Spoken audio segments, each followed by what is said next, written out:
Wolf King was here. I just recognized your voice. I just wanted to say hello. I really apologize. But anyway, sorry. Go. And we're starting off with Suzuki DOS, everybody. Oh, I'm so sorry. I screwed up his intro. As soon as I clicked start, you're like, wait, before you start. I'm like, well, it's too late. It's rolling down here. All right, everybody. This is the Atheist Chef, Dinner with the Chef, Countering Creationist Claims. Oh, now you're hitting some repeating, somebody. I don't hear an echo. Maybe that's actually Epicurus, I think it was. Wait. Oh, no, I'm sorry. I was typing in something. Yeah, at the same time the noise was going on. Yeah. Okay, no. And okay, is that it now? We're done with the echoing? Yep, we're all done with the echoing. Well, because I'm still hearing it now. Wait, oh wait, you know what? That could just be me being. Yep. That's my fault. On YouTube.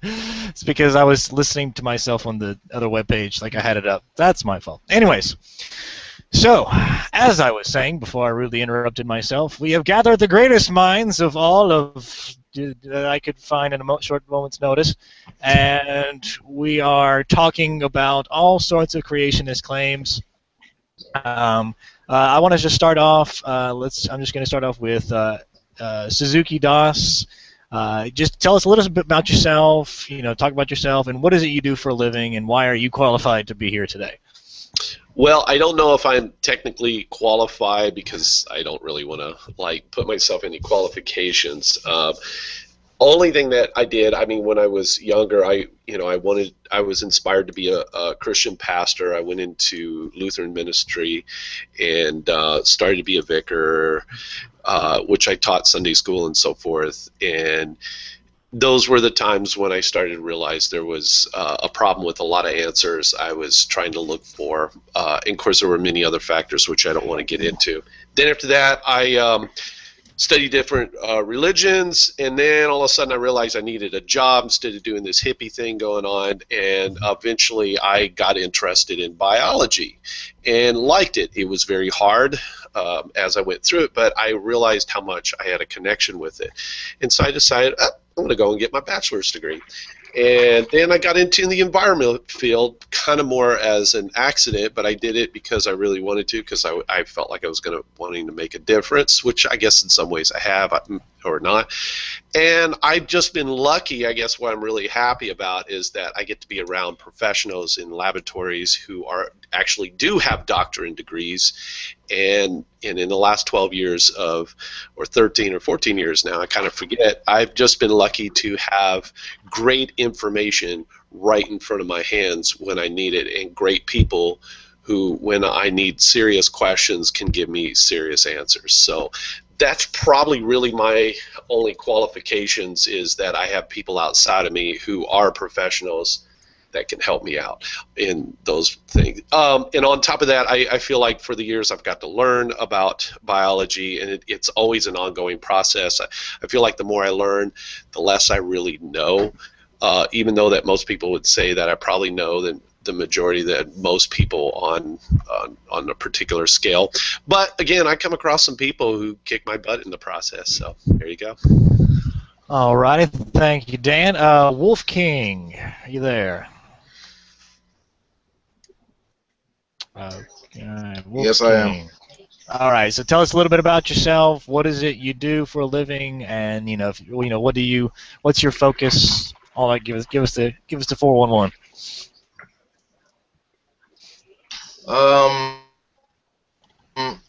I was raised Southern Baptist. I never really questioned, the traditions that I followed up until my late teens, I suppose, when I watched Bill Maher's Religious and research, and I kind of went on this progressive active free thought where I had to a Christian position to a deistic position, and an agnostic, and an atheist, then sort of on this free thinker like level. In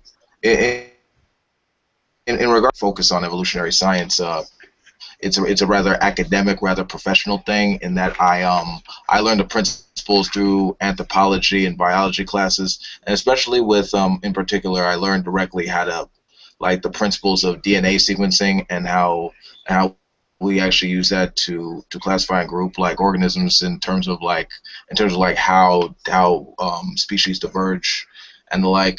But and mainly my professional thing is really just like disseminating information. That's what I'm actually going to school for. Or I'm in basically that training to be a professional writer. Probably going rather informing people. And so it's sort of like in connection with what I do on YouTube. I religion, politics, science, pop culture, and that's pretty much it. And in regards to this, I like the real topic, like the fact that we're talking about like we understand it's not a matter of if, but rather how it occurred and evolution occurred, and what man in the sky that actually runs focusing on the merits of that idea. And I'm done. All right, thank you. And boom. Final thing, Atheist Chef, thank you for letting me be on here. Thanks, man. You're welcome. All right, boom, your turn. Tell us a little bit about yourself. What is it? What do you know? We got a new revival, Fiona Robertson. Yay. Thank you for showing up. Let's see, but we're going to continue, and I'll get to you in a second, Fiona. But for right now, boom, your turn.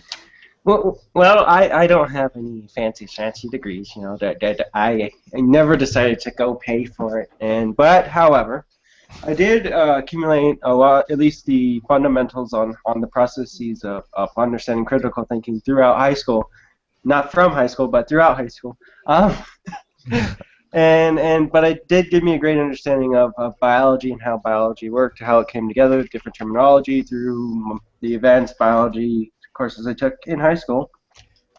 Once out of high school, I quickly jumped onto the internet and basically watched huge amounts of data and videos and went to various websites, science websites, to read on papers and stuff like this. More recently, I've been studying on different formations of amino acids, different chemical compounds necessary for RNA formation, a lot of key ingredients needed for RNA formation, different properties of RNA once injected into different environments, a lot of primitive Earth conditions, and with these conditions, how we're able to actually form a lot of different chemicals that we didn't think we would, but the experiments have shown that they do form pretty easily,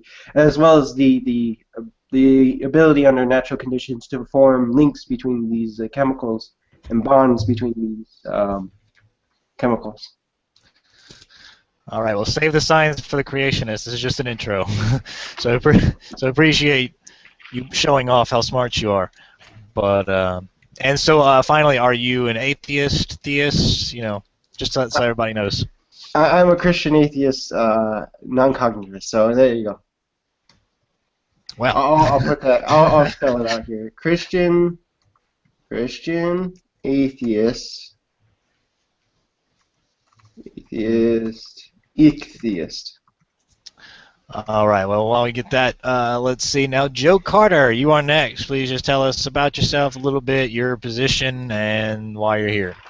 I am a writer, and I profess profound ignorance and passionate curiosity. I try to blend the two of those and just make a little bit of creep on nibbling at the edges of my ignorance with some reality. So I consider myself an atheist because I don't think we can know those deep things, but I think there's plenty of stuff right here and now that we can know and use to make the world a better place, and I think that's the top focus. So I do have a heavy interest in biology, so that's why I'm really interested in this topic. Fantastic. And Epicurus, your turn. A little bit about yourself and why you're here. What up, what up? My name is Epicurus A. Greek, which is not my real name, if anyone would care to guess or even articulate in 2 seconds of just seeing the screen name, but I digress. I was just going to call you Mustache Guy. So. Oh, wow, Mustache Guy's just fine. Basically, my background is non-biology, but it's mostly in the arts and humanities, but I'm here because apparently I heard it doesn't take a background in biology to oppose a creationist, so that works out just fine by me. I am a Christian, though. I'm Catholic. I don't think you need a young earth interpretation, and basically I think my background will still be helpful considering that they use a bit of biblical language here and there. I could kind of help parse that one out. Also, I have a background in philosophy, so I also know what they're trying to get at, and I've seen these arguments done before numerous times, and as I'm sure you guys all have.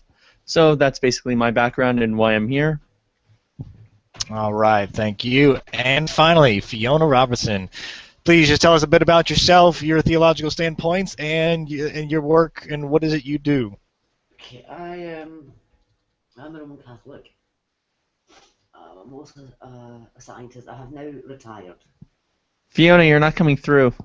Yeah, you're very quiet. I'm gonna try and turn her up. Is that any better? Much better. Right. Yeah, I'm a Roman Catholic. I was a scientist. Retired now. Because I was scunnered with it. And the reason I'm here is because I am sick to the back teeth of hearing pseudoscience. And I got involved in all of this back in 2000, I think, because I just couldn't take the pseudoscience anymore. And I thought, I'm going to make a noise. Can we get an amen, guys? Yeah. Amen. Just so you know, I just want to throw this in. There is a friend of mine who's actually he's evolutionary biologist and does I forget molecular biology, and he has a degree, and he's a Catholic too. So, anyways, done. Yeah. Well, I did my first degree in applied biology. I did my master's in medical microbiology. I did my PhD in bacterial physiology. And then I did my postdoc work in gene expression in fish. That's all molecular biology. See, and there you go, folks. You can be a believer and not be a creationist. Epicurus and Fiona are fantastic representations of that. And with that being said, we're going to start off. Everybody, I've given you guys the links to the talking points, but I'm going to copy and paste the first link for anybody that hasn't had the opportunity into the chat. I also put it on the Google Plus chat, so if you go to Google Plus, you can see the chat that has all the entire thing. So in case anybody comes in later, they should be able to see. All right, so there's only a few things that I had pointed out. So okay, so let everybody know that's watching this how this is going to work is we're going to talk about a main point from a person had given me an entire list of links and arguments, and so what I'm going to do is essentially just review the link, review what was said. I'm going to give my piece, and then I'm going to let anybody that wants to step in the chance to step in. The very beginning will probably be a lot easier stuff, the real basic stuff that as J.D. Kane was saying earlier, having people like Fiona and Dan and Wolf King would probably just be complete overkill. We probably don't need this many brains to complete or to stand against a creationist argument. But toward the very end, where we're going to really get into the concepts of abiogenesis and proteins and all that kind of good fun stuff, where the smart people are really going to shine, is going to be at the end. So we're going to warm up everybody's brain with the basic stuff, and then we're going to get to the good, difficult things. So the very first thing that I wanted to talk about was actually this is probably a little more difficult. Actually, I'll probably say that toward the end. So let me go to the next one. The first law of thermodynamics defeats evolution. First law? Yeah. Yeah, some people do make that claim. The second law is the most popular, but some people try and go there as well. Yes. So, I think it's even on Answers in Genesis, worst arguments to use. It's been thoroughly debunked. Yeah. Yeah, but that doesn't stop them, does it? No, I've even heard this in my biblical studies circles. Yeah. It has to be emphasized that it only works in a closed system. That's the second law. Oh, that's the That's second the- law? So first law of The thermodynamics. first law is First? energy cannot be created or destroyed. Ah, that one. One was Actually, the first law of thermodynamics in a version of the laws of conservation of energy and adapted to thermodynamic systems. Actually, yeah, you're right. Energy can neither be created nor destroyed. Yeah, it's just that- more by way of physics. Yeah. Which then begs the question. how was it created? Yeah. Right. Right. And when they say closed system, I mean, that's such a broad thing from where I stand, because you can have a closed system in a laboratory, you can have a closed system in a big warehouse working on something, then you can have a closed system just as when I go for soil samples, you can have it in certain areas where you go particular amount of depth to go grab something, and you can consider that a closed system. But you can also say the universe is somewhat of a closed system, maybe, Well, to a point. I think the only, given our current understanding, the only truly isolated system, don't forget there's a difference between isolated and closed, the only truly isolated system, given Yeah. our current understanding, is the universe. Energy Exactly. does not enter the universe, energy does not leave the universe. So that is the only truly isolated system. But we're into the second law here. I see.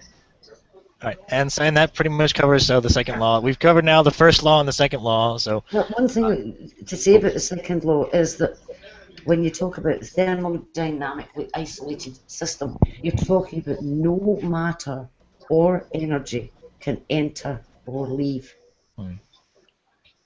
Yeah, and the Earth is an open system. It is. And the question that is always asked is, well, where is it getting its energy from? Well, see that big flaming yellow ball in the sky?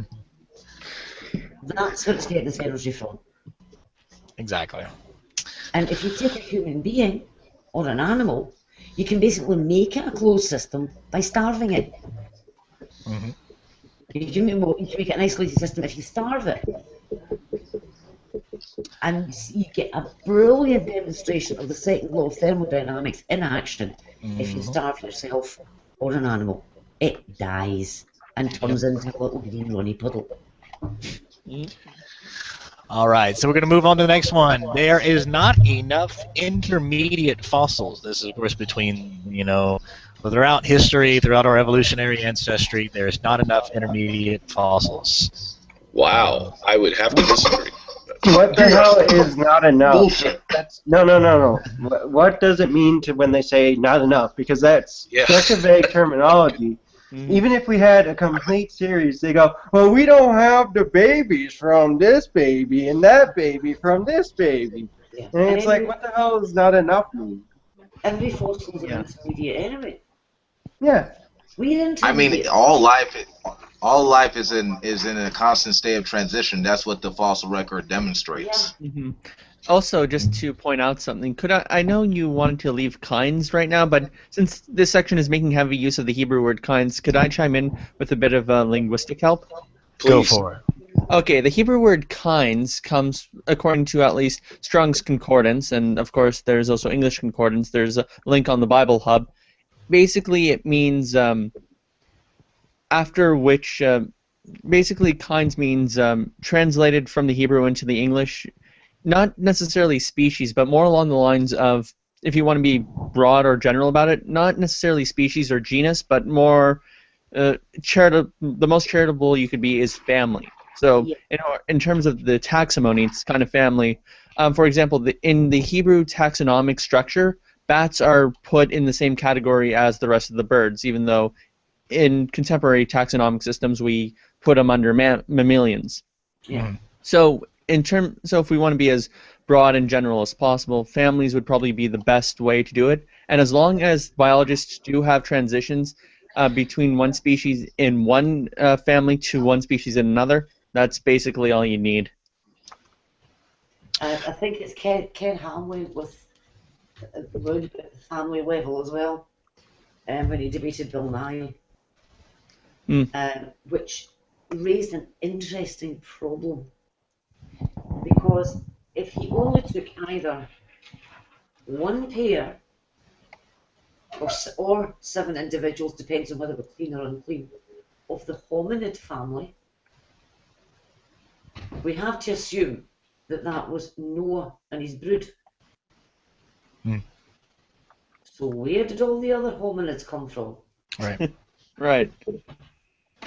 Well, I think one of the nails that hit me was when I got to study about well evolution. I mean, they left such huge fossils behind, and there's a whole lot of them. I mean, we got Pachycetus.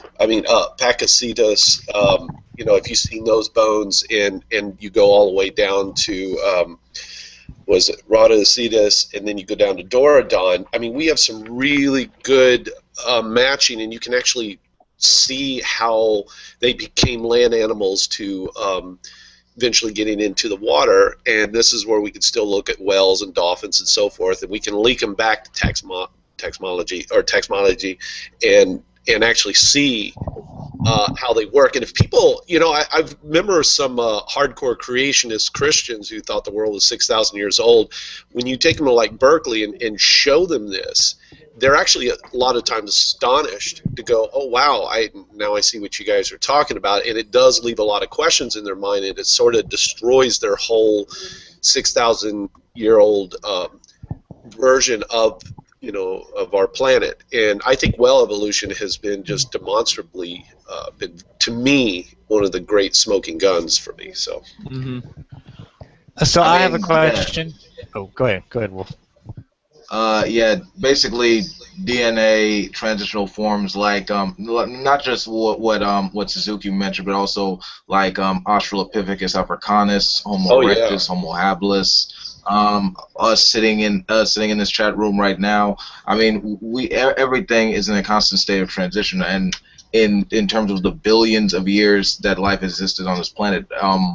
Meanwhile, there's a book that says that mentions like a particular tribe from the Middle East that believes that there was a particular entity that created 2 individuals out of dust and ribs.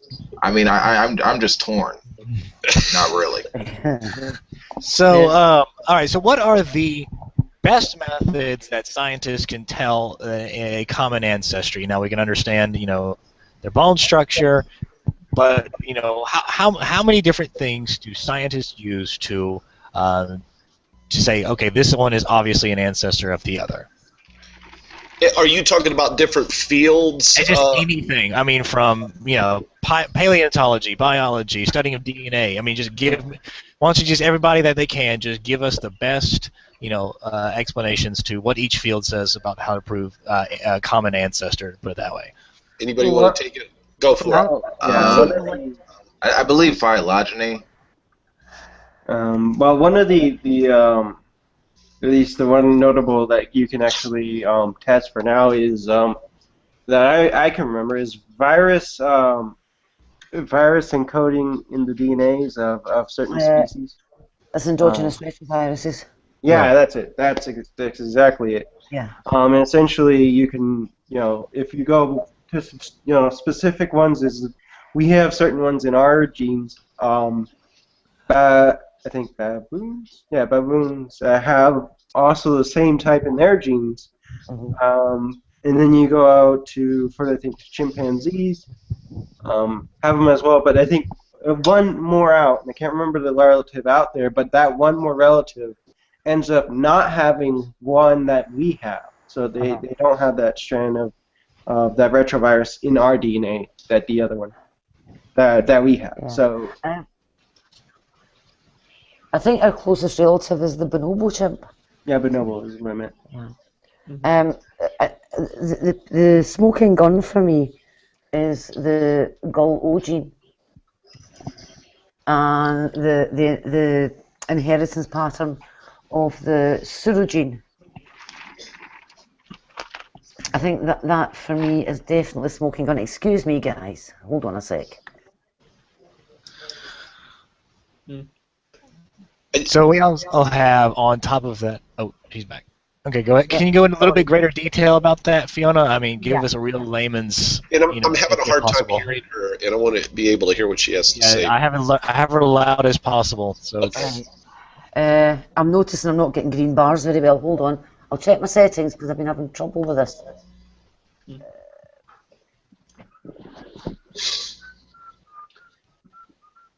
Right, is that any better? No. Sounds fine. Go ahead. I'll do the best I can. Yeah. Just all mute How's that? and turn up the volume on your side, on our side. So just mute it and turn up your own volume. Is that any better? It's good. I can actually hear. Yeah, I think you're good now. Okay, the gull pseudogene. The gull gene encodes the final enzyme in vitamin C biosynthesis. And everybody knows that we can't make our own vitamin C. So, when you look at the gene in humans, it's it's broken. There's about half of it missing. And I think it's exons 1 through to 6 and exon 11. Plus it's also missing the promoter. Now, if you look at the other great apes, in fact, if you look at the entire haplorhini crowd, all of them have that gull gene or pseudogene broken in exactly the same way. And there are over 100 species of haplorhini. So either this huge deletion has occurred in exactly the same way, independently, in over 100 species, or the common ancestor of the haplorhini suffered the deletion. Now, if you look at the other group of primates, the strepsirrhini, they have a functioning gull gene. It functions perfectly. So somewhere after the split with the strepsirrhini, the haplorhini suffered this deletion. Now, one of the arguments that have been put forward to explain this was that there's a mutational hotspot. Enter the guinea pig. The guinea pig also has a non-functioning gull pseudogene, but its gene has been broken in a completely different way. So it can't have been a mutational hotspot.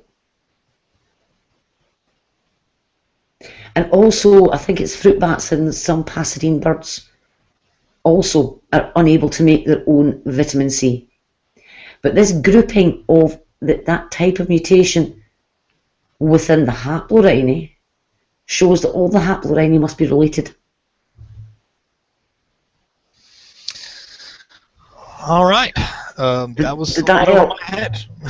I'm so glad that somebody is smart enough to know that, because, I mean, I got it, but at the same time, I'm so glad you're there to do it. I mean, may I attempt to reiterate that in some more basic terms, if I could?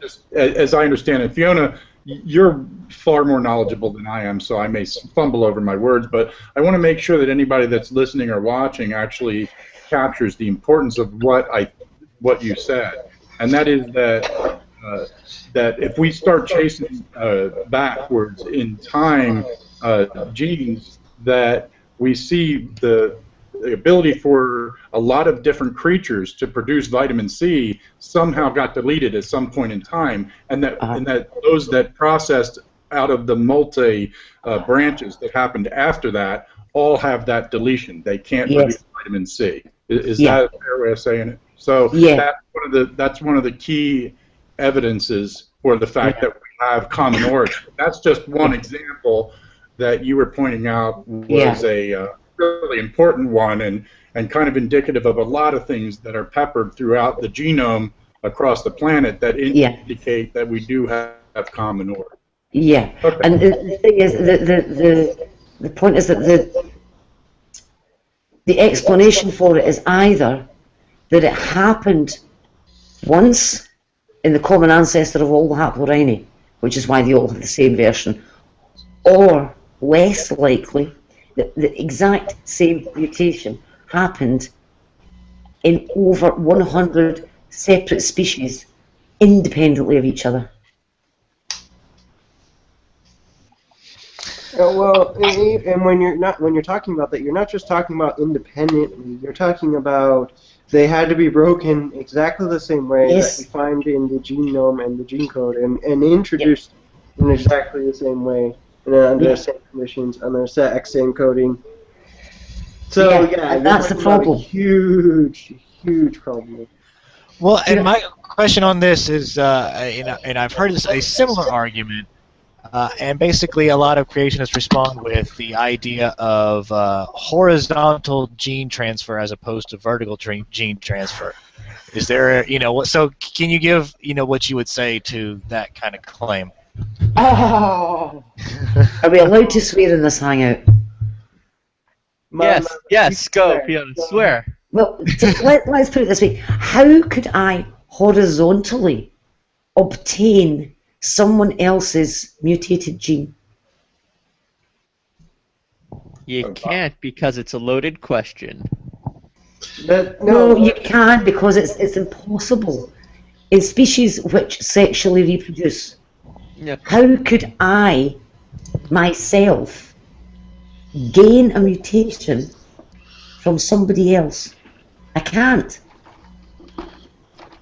The actual terminology that's used is horizontal gene transfer only works on single cell organisms or very small limited cell organisms that can either they connect with other organisms such as viruses, but you'll get a different result with every virus if they attach to the sex cell, which is the retroviruses that we get.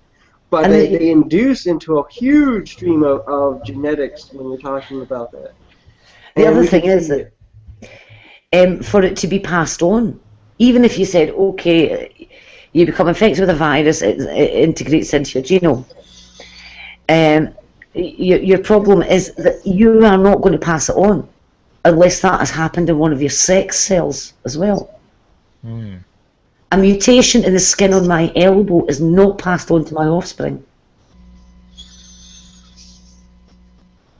So I want to make sure that I'm clear on this. So a horizontal gene transfer can only happen through either, like you said, through a single cell or like a very basic multi-cell organism. Like mini prokaryotic cells that you kind of do some test labs in. Probably see that. So yeah. Okay. And we just dealt with that this week. Good one is that is a constant one that you can watch is like a guy who's our top genetics. Been studying for years on tuberculosis and watching its change. Tuberculosis, if you actually look at old tuberculosis prokaryotic cells to the ones we're seeing now, it's gone through some massive transformation.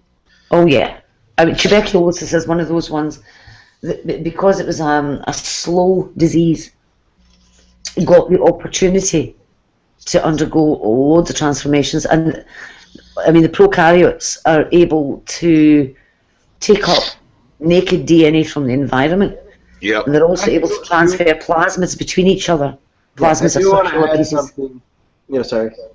As I was going to say, I do want to add something, is how bacterium and viruses work within people. They do bond a little bit with our DNA when they're making themselves, replicating themselves, but that's the not bacteria. Not bacteria. Like HIV will bond with our DNA, become inactive, and then force the replication much later. Yeah, but I mean that's specific to the retroviruses. Yeah, and that spreads the retroviruses, but does not affect. Well, it affects people, but it does not bond with our DNA and form baby DNAs with it. Yeah, it tends to splice into the chromosome at a certain point. But your problem there is that unless that change occurs in a sex cell, that is not going to be passed on. Now, I'm not talking about the disease. I'm talking about the virus in that particular position in the chromosome. Yeah. Because it doesn't matter what happens to any of the cells in your body. If the sex cells are not affected, you will not pass it on. That's comforting to know. I will not lose sleep tonight about passing on something with horizontal gene transfer. So let's move on. I believe we covered that out pretty well. The next question was about evolutionists are purely uniformitarian and not catastrophists, or do not believe in catastrophism. Wait, what? Could I tackle that one a bit, just to expound on it? Sure. Yeah, because I don't even understand that question. I guess I haven't looked up those words, so you may have to fill me in. Actually, it has a very rich history in 18th century geology, of all things. You see, there were two main kind of schools with regards to the past of the Earth. There was the uniformitarians and the catastrophins, or the catastrophitarians. Basically, the catastrophitarians believe that the past of the Earth went through periods where there was pure catastrophe, just messing up everything, geology, environments, things of that nature. And it was far more destructive than any regulatory patterns because some supernatural entity was interfering. So usually religious reasons backed up the catastrophitarians. While the uniformitarians just believed the past was uniform. It never changed. Patterns just reoccur in nature over and over again, unless you factor in certain things relegated to the period, but that's based on the geological evidence itself.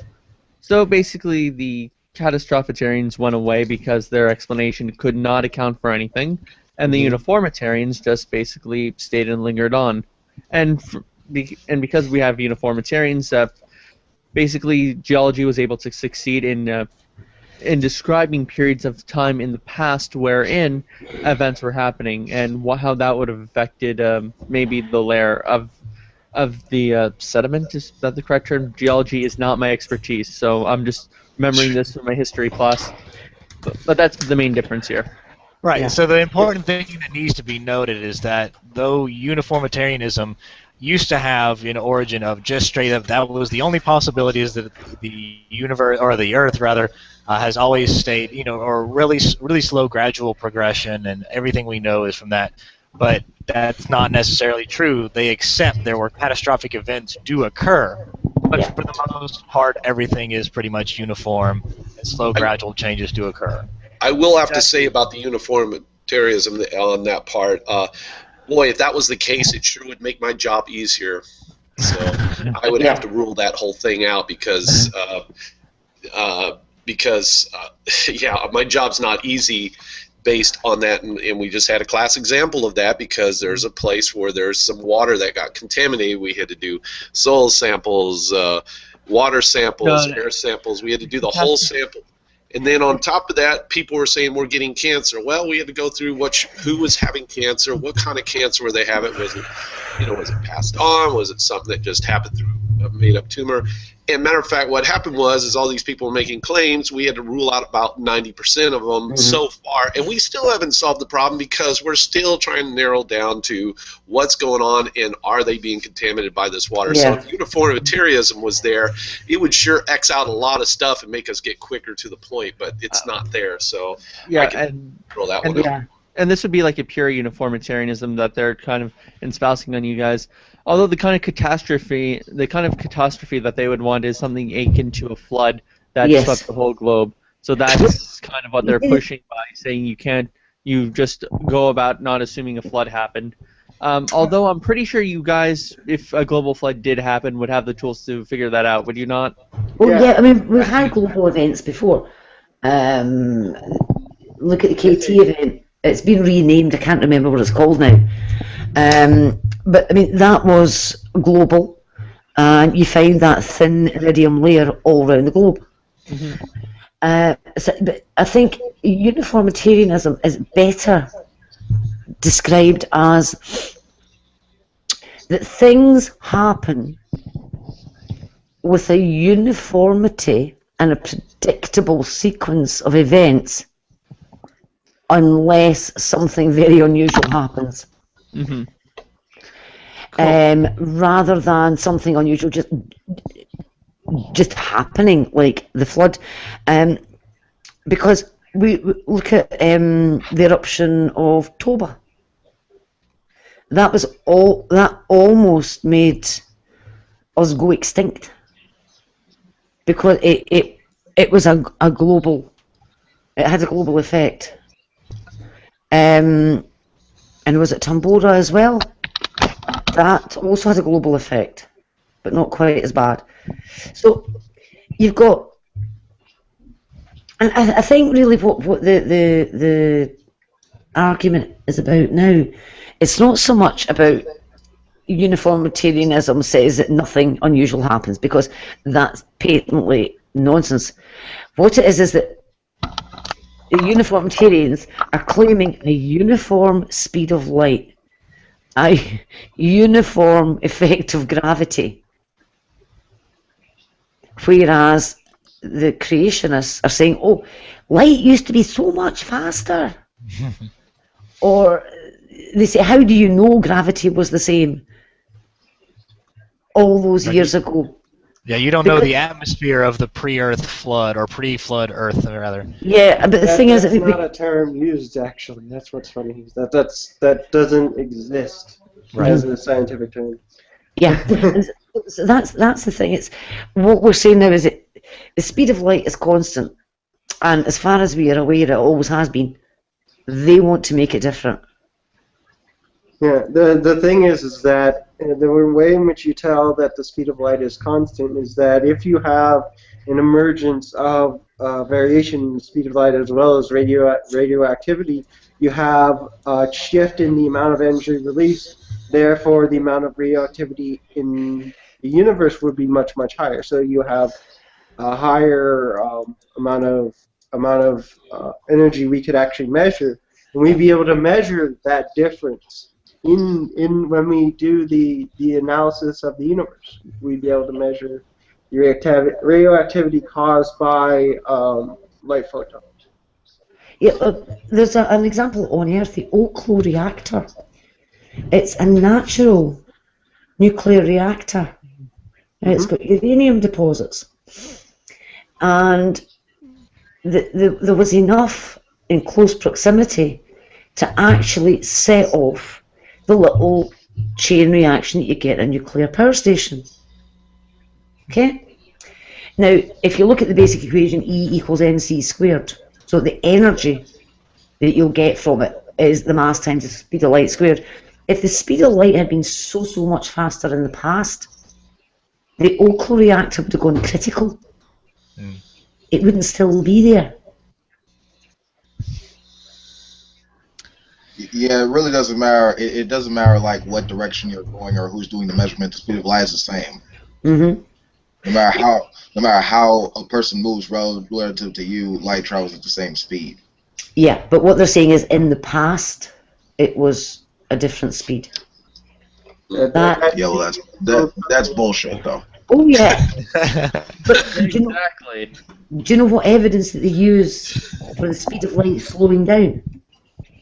They look at the measurements that have been made since 1814, and we've been using finer and finer measurement techniques, and we've been getting better accuracy.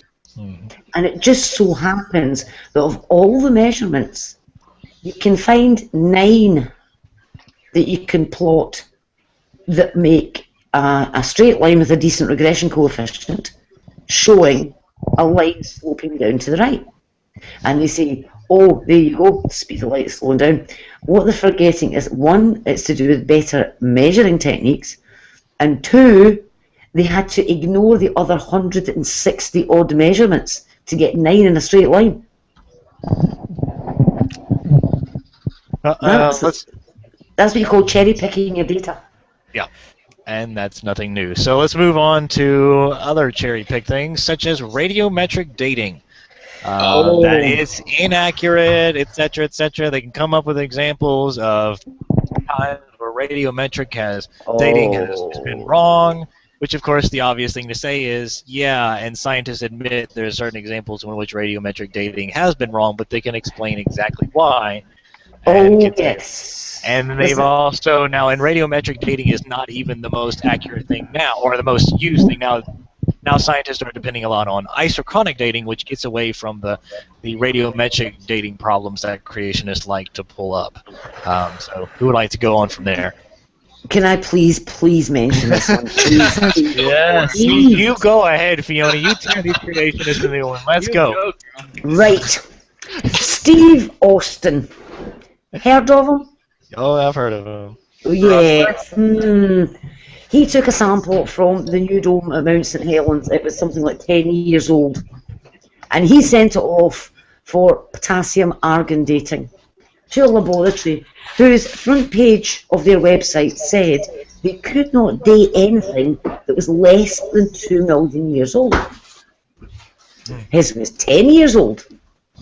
So straight away you can predict that he's going to get nonsense out of this. And sure enough, he got nonsense. Whereupon he screamed from the rooftops, "Look, this doesn't work." He didn't tell the laboratory that his samples were only 10 years old, because if he had, he would have refused to process them. The other thing was that potassium argon dating it relies on how long rock has been solid for, because argon as a gas, it bubbles out of molten rock. So when the rock solidifies, it's argonless. It's all gone. But once it's solid, any argon is trapped.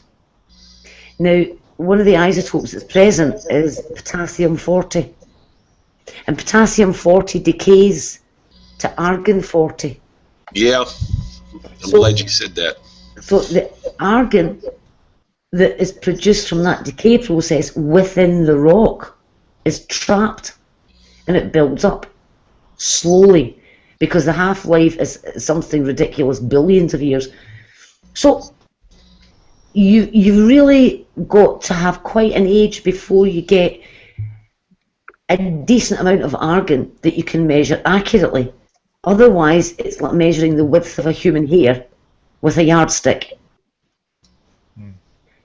And if you measure a sample that is far too young, the amount of argon is so minuscule that you can even end up detecting background argon from the previous sample that's been put through the mass spec. And that's why they say under 2 million years we don't want to know, because there just isn't enough there to detect with any accuracy. But of course, Steve Austin, knowing all of this, deliberately misled the laboratory. On top of that, his sample also contained olivine.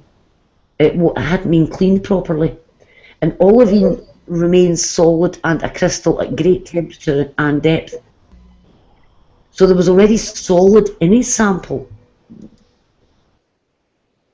that was be old olivine as a solid being erupted into the new dome, and that was much older when it solidified, because it solidified way deep at very high temperatures, so it had been solid for a long time.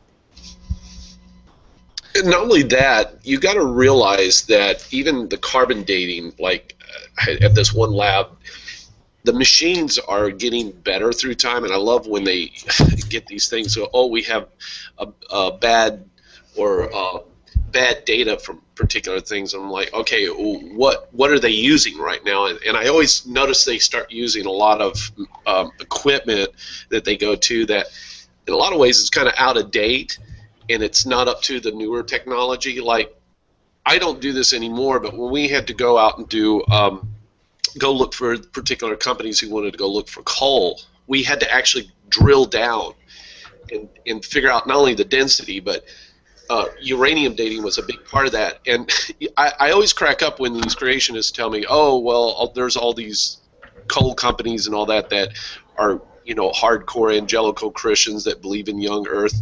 Yeah, I've run across these people, and I love when they want data from us to know where they're going to get their coal, and they want to know how old and what kind of data we give them, because if that data doesn't match up to a certain particular amount of numbers, it's useless. They can't go around wasting money digging down and trying to get that particular coal so they can burn it.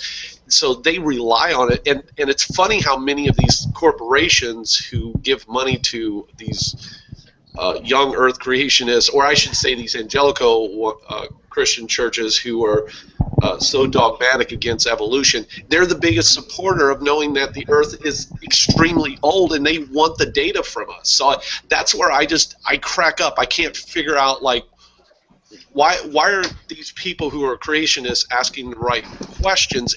Why are they not getting into a laboratory, and why don't they go through the process of seeing how these things work?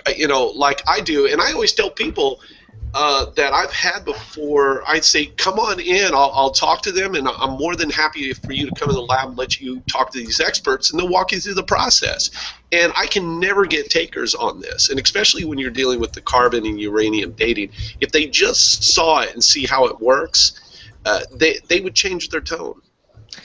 I want to finish off there, and I just want to finish saying with that, saying radiometric dating has been it's been verified by use of isochron dating and just basically every other type of dating that we have. They all fit so well with each other. They all independently verify each other. And just to cite off that, there's a few times where these results have come up. You have examples kind of like Ms. Fiona over here just brought up that it was intentional, or they discovered there are certain situations where radiometric dating does not work. Not every tool does every job. And to say that radiometric dating is just completely false from a few examples, just completely it's just wrong. So let's just move on to. Can I leave with this one last thing? In some certain situations, yes, it doesn't work. There are a lot of things that we do pull in, and we get wrong readings from another readings, but that's why we go through ample amount of testing to try to get down and make sure there's a consistency going on. So there is a difference there. So I notice they tend to pick out the ones where, look, there's something wrong, and I'm like, yeah, but did you actually look at the stuff where it was tested? And where we had a consistent number going on where it actually supported that evidence. So anyways, I'm done. All right, so the next is creationism actually allows you to make predictions. So creationists can make predictions, particularly using the Bible. Did they make... wait, Atheist Chef, did they make a prediction of me face-palming at that claim? I don't know. It's not in the Bible, so I don't know. Yo, Chef, can I handle this claim? Go for it. Yo, man. Okay. I really think this is interesting. I was gonna bring this up in the last question, but I think this works just as well. Pat Robertson, he recognizes based on the demonstrable evidence, like with the dinosaurs and the radiometric and carbon dating methods, that this world is obviously older than 6,000 years. It's upon billions of years old. But despite that, he still wants to try and BS language, with a issue of a solar day, and try to mold in the lineages of Adam, Abraham, Noah, and all this other BS, and try to say this is somehow consistent. But the thing is, with regard to that, I mean, if you already recognize that you're living on an extremely old planet, it's kind of obvious that the principles of evolution are obviously going to apply to life and how it's going to become more complex and more diverse. I mean, that's just the way it works. Yeah, pretty much.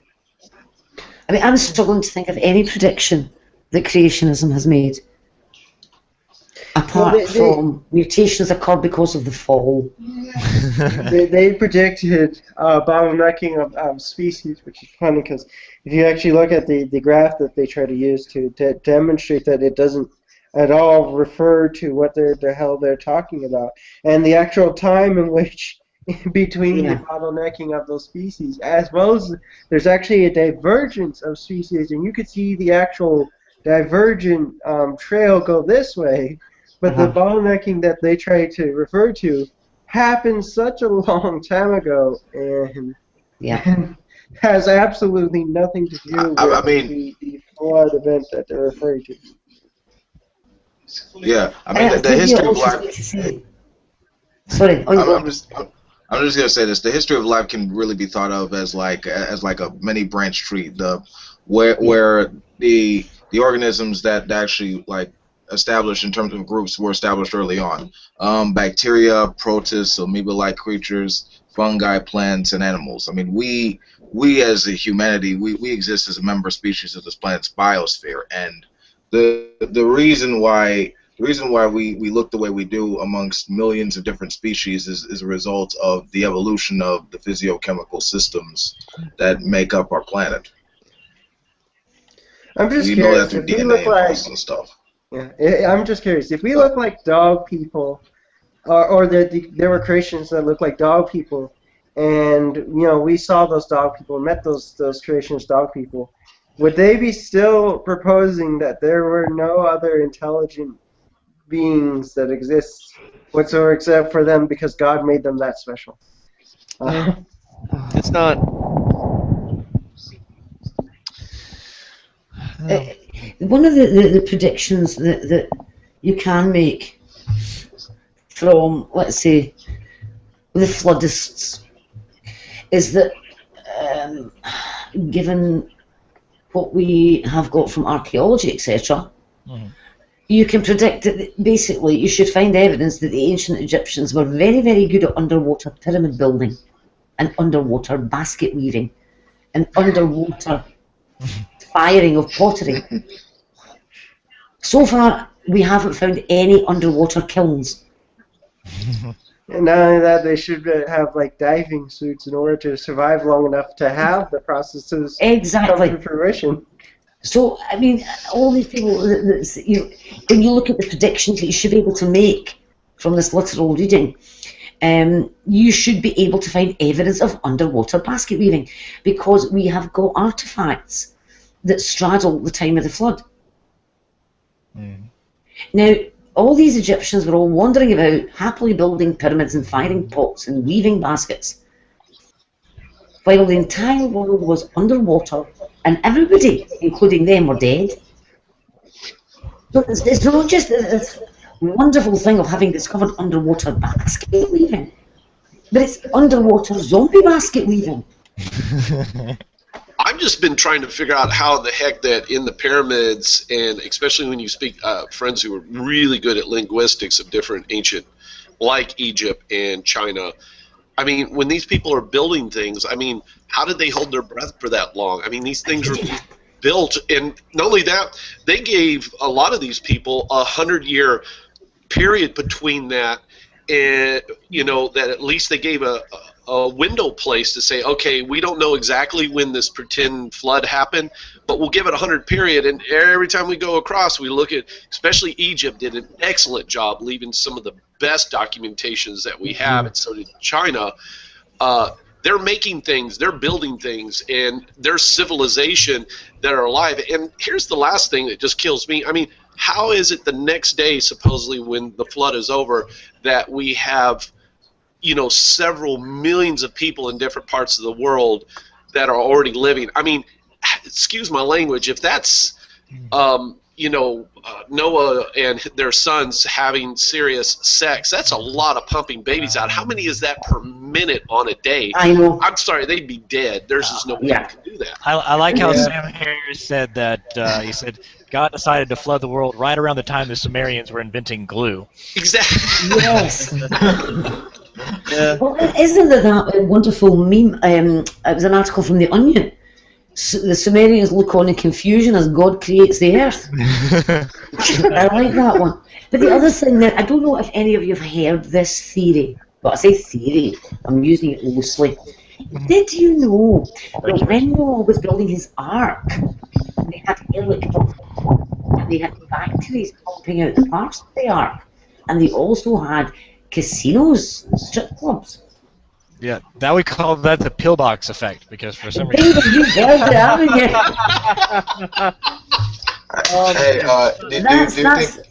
Do you think kangaroos were there? Wow, I gotta The send symbol of Babel is a Stargate, apparently. Yeah. Sorry to take the attention off you, Fiona, but No, it's okay. I need to send Pillbox some aloe vera for that wicked burn.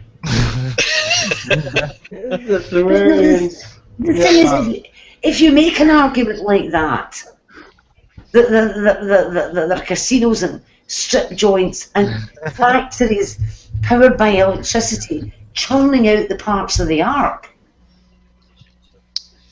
then what else do you expect but ridicule? You might as well, yeah, really. You might as well push your hair up and say aliens. Yeah. No, rock people. It's rock people. Yeah. No, Rock. Okay, get back a little bit. The one other thing about the Sorry, prediction Kendall. that the website actually did say was that he was, because there was at a certain point where scientists believed, or possibly that where Neanderthals were our ancestors, and so he himself he was saying that he didn't accept that, and so because of the Bible. Because we couldn't have an ancestor like this, so therefore, Neanderthals couldn't be our ancestors. My point is, yeah, it was just turned out that you're correct. You made a prediction based on something that you didn't want to be true, and you just happened to be right. Think of how many things that creationists predict and have been completely wrong about. Yeah. So overall, if they're going to make predictions, you still have to resort to the scientific method. That's the only way you can accurately make predictions. Yes. Can I say something on that? And I'm glad that Wolfgang is here for this, because I got encountered with this a while ago. My one friend, he's a really good particle physicist, and he's African American or black, however you want to say it. And we got confronted by this black guy who's a Christian who came up and he told me, because I supported evolution, that I was a racist pig because basically I'm calling him an ape. And I was like kind of taken by that. Like, what? How did you even phantom that in the first place? And he said, well, wouldn't you be offended if you were considered to be an animal? And I said, no, not at all. I don't see where the problem is. And this is a big thing I have with a lot of these creationists. They seem to have a big problem, especially when you look at our eukaryotic cell. And you can look at a microscope and you can get an animal cell and a human cell, and you can't tell the difference. I mean, but here's the interesting thing. Do you know what most theologians called humans for most of history? I don't. No, tell me. A rational animal. Wow. Yeah, The funny. that's actually a term borrowed from Aristotle, and it went into scholastic thought. Yeah. They thought that humans were a synthesis of a rationality and an animal kind of thing. So basically, unlike animals, humans could reason. We can think of abstract concepts, squares, shapes, and we could even comprehend universals. Like, for example, you could imagine a triangle, and it would be a particular one, like an isosceles or an equalateral. But we'd all have an understanding of triangularity as a universal. Animals wouldn't have this kind of notion. So they thought that's kind of like a divine aspect of us, whereas that we share with angels. But at the other side, we're like animals because we have, we're bones, we're flesh, we're fat, we shit. So we're kind of this nice synthesis right in the middle, which is a fairly interesting way of seeing it. So I don't really know where this notion of humans are just animals comes from, because for most of Christian history and philosophical history, that was the designated term for humans in a metaphysical sense, not necessarily in a biological one. But this is a real problem, and I'll let you go, Boom. This is a real problem. Like, there seems to be it's a downgrade to be considered to have, and even my friend who's a theoretical physicist, African American, he just laughs at it. He just like, what's the big deal about? If somebody wants to say, yeah, I came from the ancestors that are ape-like, he says, I have no issue, but that's universal. It doesn't mean just because my skin is black and I'm white, we all come from the same thing. So what's the argument here? And I just see a lot of Christians like, how dare you call me an animal? That's such a horrible, evil thing to say. And I'm like, what the hell? That seems like a serious psychological problem right now. I mean, it's quite obvious from the fact that we look at it's a taxonomical misunderstanding. Yeah. Right. They don't understand Carl Linnaeus. If I could just like. Yeah, I wanted to hear what like Wolf had to say, and then please. Oh, okay. Honestly, that sounds like a kind of humorous anecdote. Yeah, I often hear that, like, from people like people like G-Man and also like my own personal friends who like don't really get it.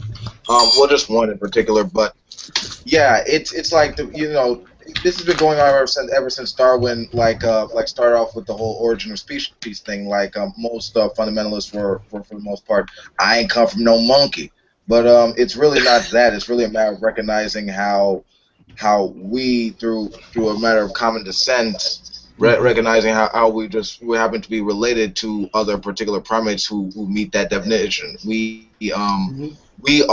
Homo sapiens. We are a member species of the biosphere, and the reason we recognize how apes are the genes of you, me, and everyone in this room are made of DNA. We're all made of the same chemical composition, and apes are our most closest relatives. And the way we recognize this is not just through classifications or transitional forms, but through DNA. It's a done deal. And the main thing is the main thing we need to focus on as pro science people is education. Yes. Because for the most part, it's usually for the most part open-minded Christians who accept evolutionary theory over fundamentalists. Well, if I may, We're just well educated. yeah, I'm trying to. All right, let me go. There we go. Sorry, go ahead, atheist Christian you. All right. The thing is that when I talk to this one person who despised being referred to as an animal, and when I got an understanding for the reason why, that's the most important key. Why is it that they despise it? Well, how he sees it as a terms of behavior, and the way in which other animals happen to behave is the essentially the when they give that look like they're smelling shit under their nose. And I explained to the thing that's important to explain to them is that no matter how you behave, you are behaving as an animal because you are by definition one. So you can behave any way that you do currently, and you are still behaving as an animal. You're by definition are assuming animal behavior because you're a part of that classification. And that even if we are more sophisticated animals or more moral animals that try to benefit ourselves and others, we're still behaving in an animal way. We are just behaving in our own social and biological construction of our behavior, which is every species that ever existed on this planet does pretty much exactly the same thing. Yeah. Okay. I always want to ask those creationists who say that we are not animals. What would they rather have, animal, vegetable, or mineral? Right. Because that's their choices. Yep. But you do realise that there are creationists who argue that plants are not alive. Did you know that? It doesn't surprise me, to be honest. Exactly. So this is a huge stumbling block in trying to explain why man is an animal if they can't even understand that plants are living creatures, life forms, whatever. There you go. Okay, great. So now we agree creation scientists can only make predictions using science. And if you try to use the Bible, you've been proven so far to be wrong on so many cases, so it cannot really be considered science. So moving on to the next point. This would be the third link, and I'll link it in a second. The first question is, the scientists are going around using what's called the SETI, the search for extraterrestrial life. So the argument is humans, because what we're doing is we're sending out signals and we're doing all these stuff because we assume that aliens, anybody else, is going to assume design. So if that's the case, why don't scientists accept design of the universe? Yes, because creationists don't believe in aliens. Pillbox. Also, Ben Stein lied through his teeth about that. I mean, panspermia might be a possible hypothesis, but it's not like it's not like that's like integral within evolutionary theory, or like it's a part of it. It's a possible hypothesis alongside, and abiogenesis is probably more likely than aliens, coming from a distant planet and dumping the seeds to spawn us. It might be a good sci-fi thing, but it's not it's merely a hypothesis. It's not even on the same level of abiogenesis and And all evolution. it does, And then all you're it does is talking- shift abiogenesis to a different planet. And not only that, but you're talking about with panspermium, you're talking about basic, very, very basic life forms because of all the bacterium fossils that we have, in which we have microorganisms that we can actually see and observe on a very, very early primitive planet. So you're talking about very, very long time ago, and just injecting protocellular life forms. So that's a really bizarre thing. So is evolution, do we think that evolution is possible on any other aspect of our universe, that they somehow could have evolved way faster, given the cosmological constants and all that of our universe? Is that even possible? Well, that is possible. I It is have possible. heard. I mean, I'm agnostic on it, really.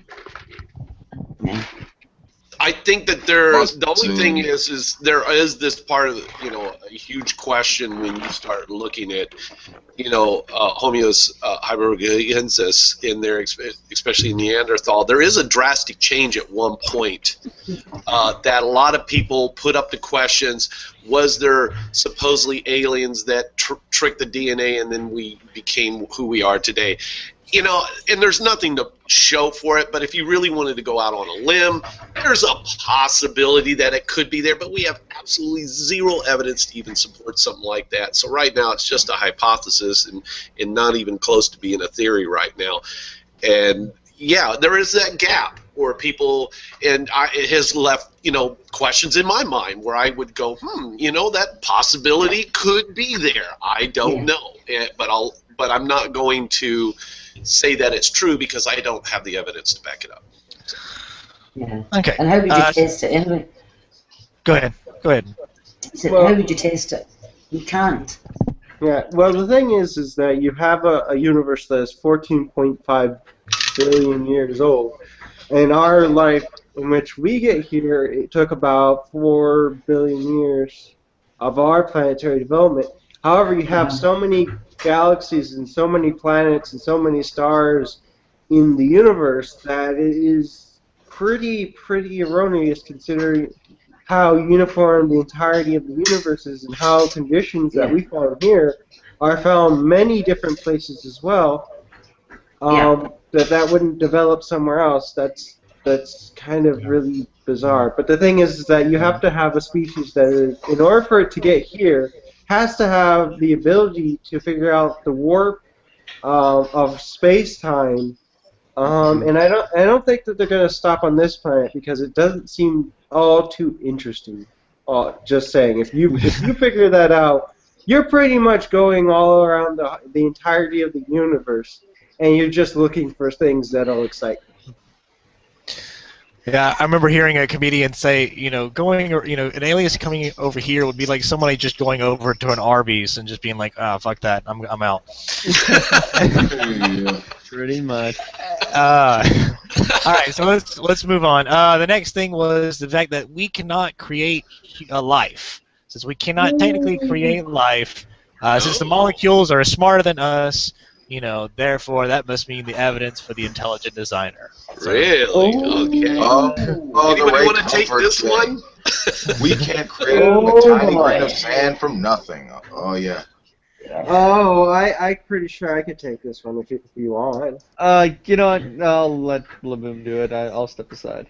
Okay, so through my research of 1 hour, it literally took me 1 hour on scholarly.google.com to find a huge number of theses relating to the formation of amino acids, different chemical compounds, sugars, adrenaline, glycine, nucleotides. I mean, there's huge amounts of research on developing stuff just in the primitive Earth conditions, as well as the formation of links and bonds between these chemicals so that they join together, which are peptides, I think, if that's the correct terminology.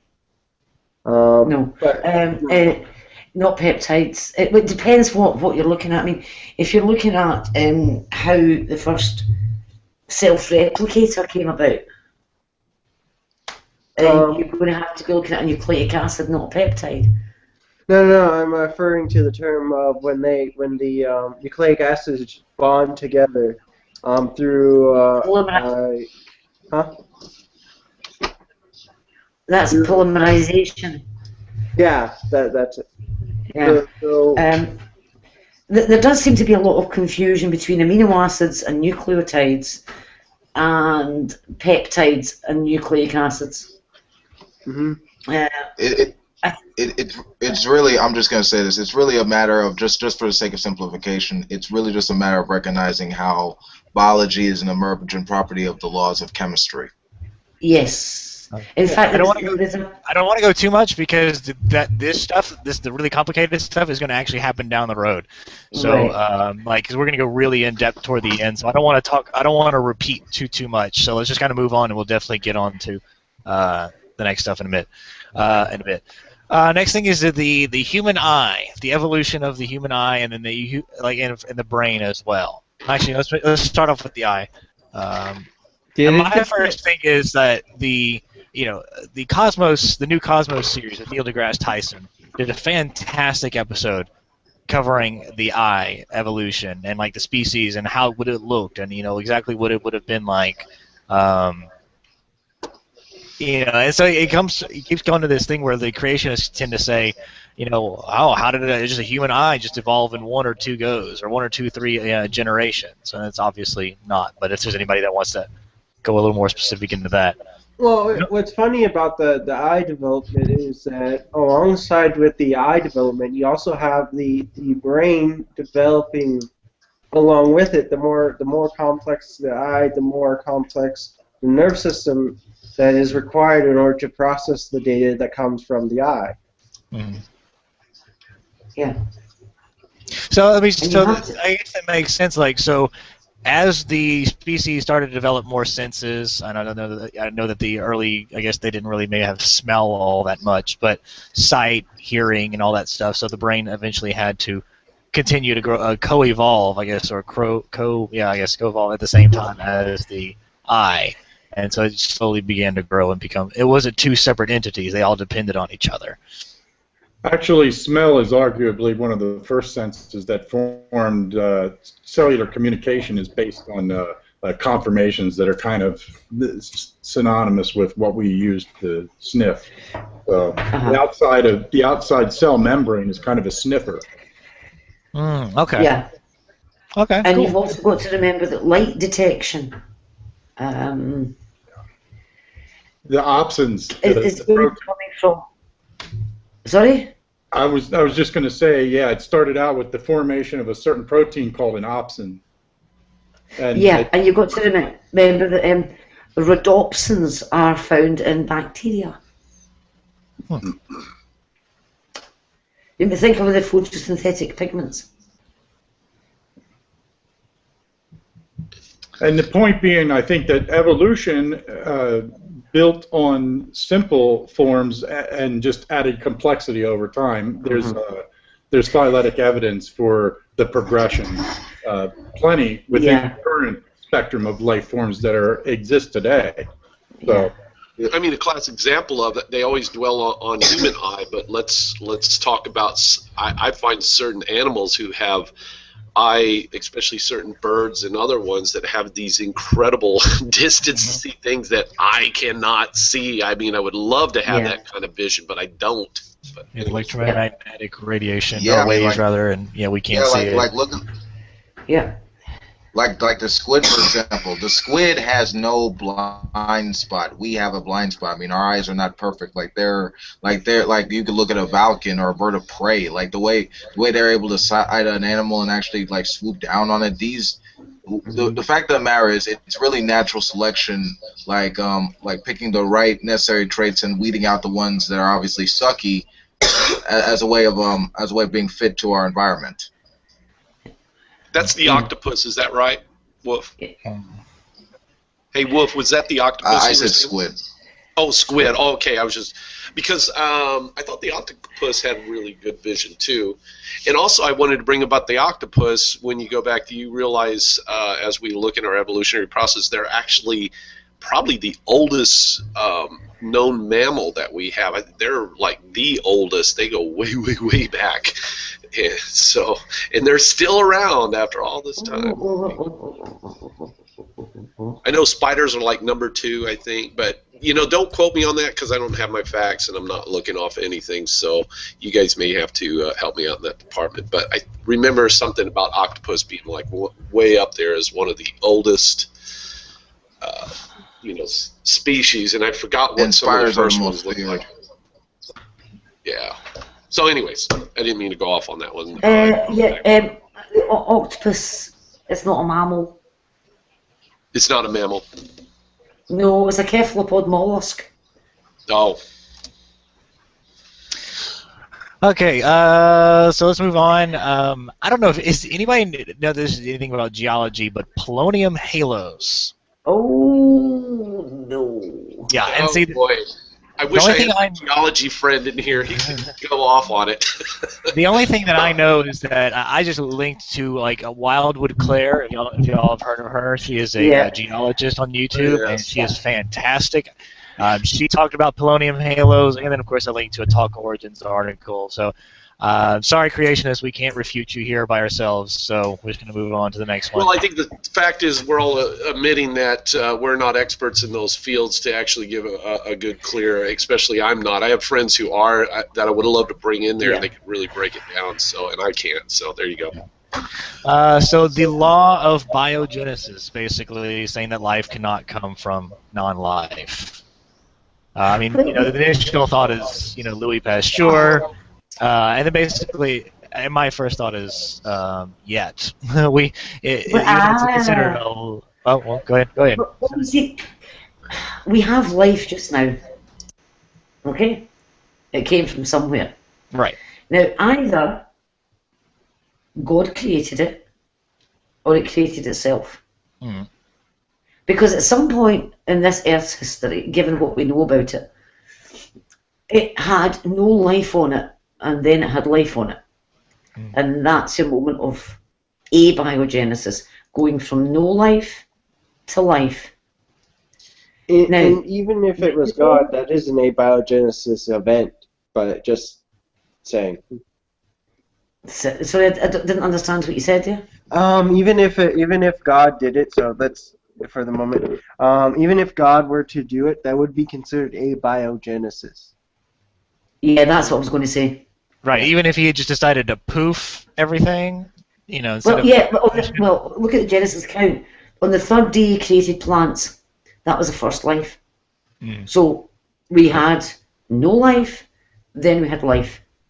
Right. So whichever version that you think is most likely, you're still saying that there wasn't a biogenesis event from non-life to life.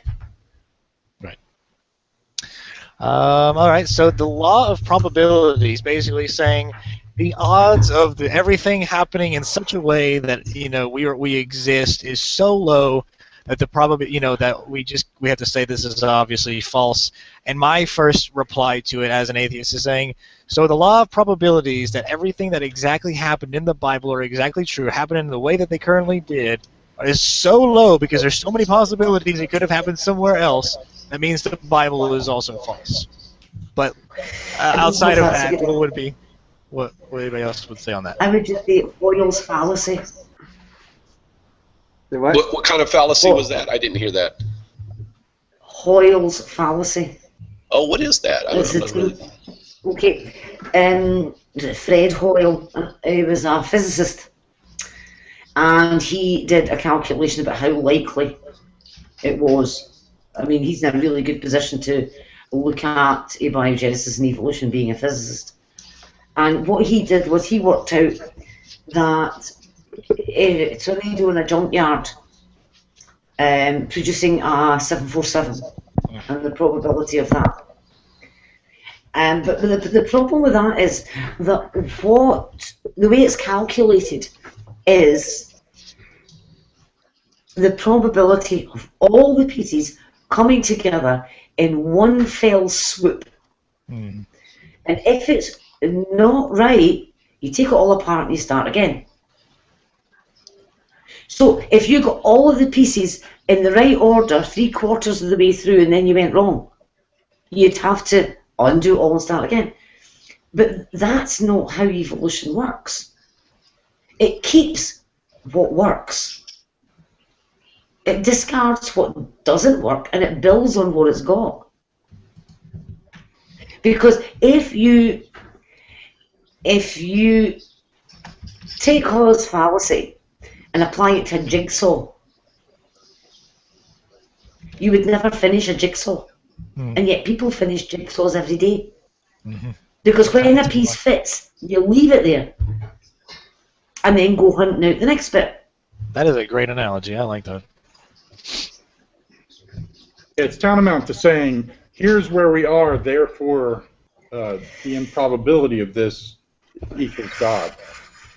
Yeah, they also did a good analogy of, saying, let's say you had a whole deck of cards, 52 cards. You picked it up, you throw it in the air, and then you dropped it, all the cards came down, and you picked them up one by one, put them in the deck back, and then you looked at the cards and go, wow, what are the probabilities of me getting this, this order of cards? Well, that's. The other thing is, if you look at the probability of getting a perfect hand, all people get the perfect hand in bridge, so that everybody gets from ace through king of one suit. Now, it's highly unlikely, but if, when you're dealing the hands, if to the diamond hand you deal a club, you have to put it back in the pack. And you basically keep going until you find a diamond. You are going to end up dealing 4 perfect hands in bridge. Yeah, and I'll actually take it a step further. I feel like this is an argument from ignorance in that, they don't know the mathematics. Therefore, the only possible explanation is their deity in the sky. And I feel like that's really just a failure in recognizing the measurements and the quantifications of matter and energy. I mean, if you leave that with the laws of physics, it is self-organizing, they're self-replicating, it can produce emergent properties like stars, galaxies, black holes, and also life. It is really just a matter of just of recognizing through the laws of physics and chemistry and the exact time and rate of billions of years for that to actually occur. And they could really just do their own research in this. But if they want to say, no, but I'm just, I'm almost done. If they want to say like an all-powerful entity created it, they have to be honest and ask where that entity come from. Otherwise, they could just say matter and energy produced this and be done with it. Yeah. And I know what you want to. Go ahead. No, go ahead. If you look at the probability calculation, and you calculate the probability of winning the lottery, then calculate the probability of the lottery being won twice, and then the probability of the lottery being won 3 times. Now then work out how long the lottery's been running for and how many winners there have been. And the chances of the lottery being won that number of times is ridiculously small. And yet someone wins it almost every week. You know what I crack up when I listen to these creationists do this, just like we just admitted in here as a group, as myself, that when we got into the geology part, we admitted that we don't have, or our expertise is not in geology, so we didn't care to answer it. What I always get a kick out of these creationists is I see all the time that they act as an expert, but when you get down to where they get their information, have they been in a laboratory to actually study these situations and how they actually work, cross-reference particular things, which they don't. I could take, if they did do this, I might take them a little bit seriously, but that is not the case. And here's another thing that really bothers me, and I think Fiona will say to this, and I had this happen before. I saw this guy who was arguing against creationism or against evolution, and he put down Dr. PhD. And I was curious. I was like, oh, wow, I'd like to see what this guy has to say. He obviously knows his stuff. And when he was done, he had these just face-palming, terrible arguments that I was able to just destroy. And I asked him, I said, hey, you said doctor and PhD. Can you please tell me what your PhD is in? And he wanted to divert the question in front of all these people. Well, once we got it out of him, he had a PhD in theology. It had nothing to do with the science that he was talking about.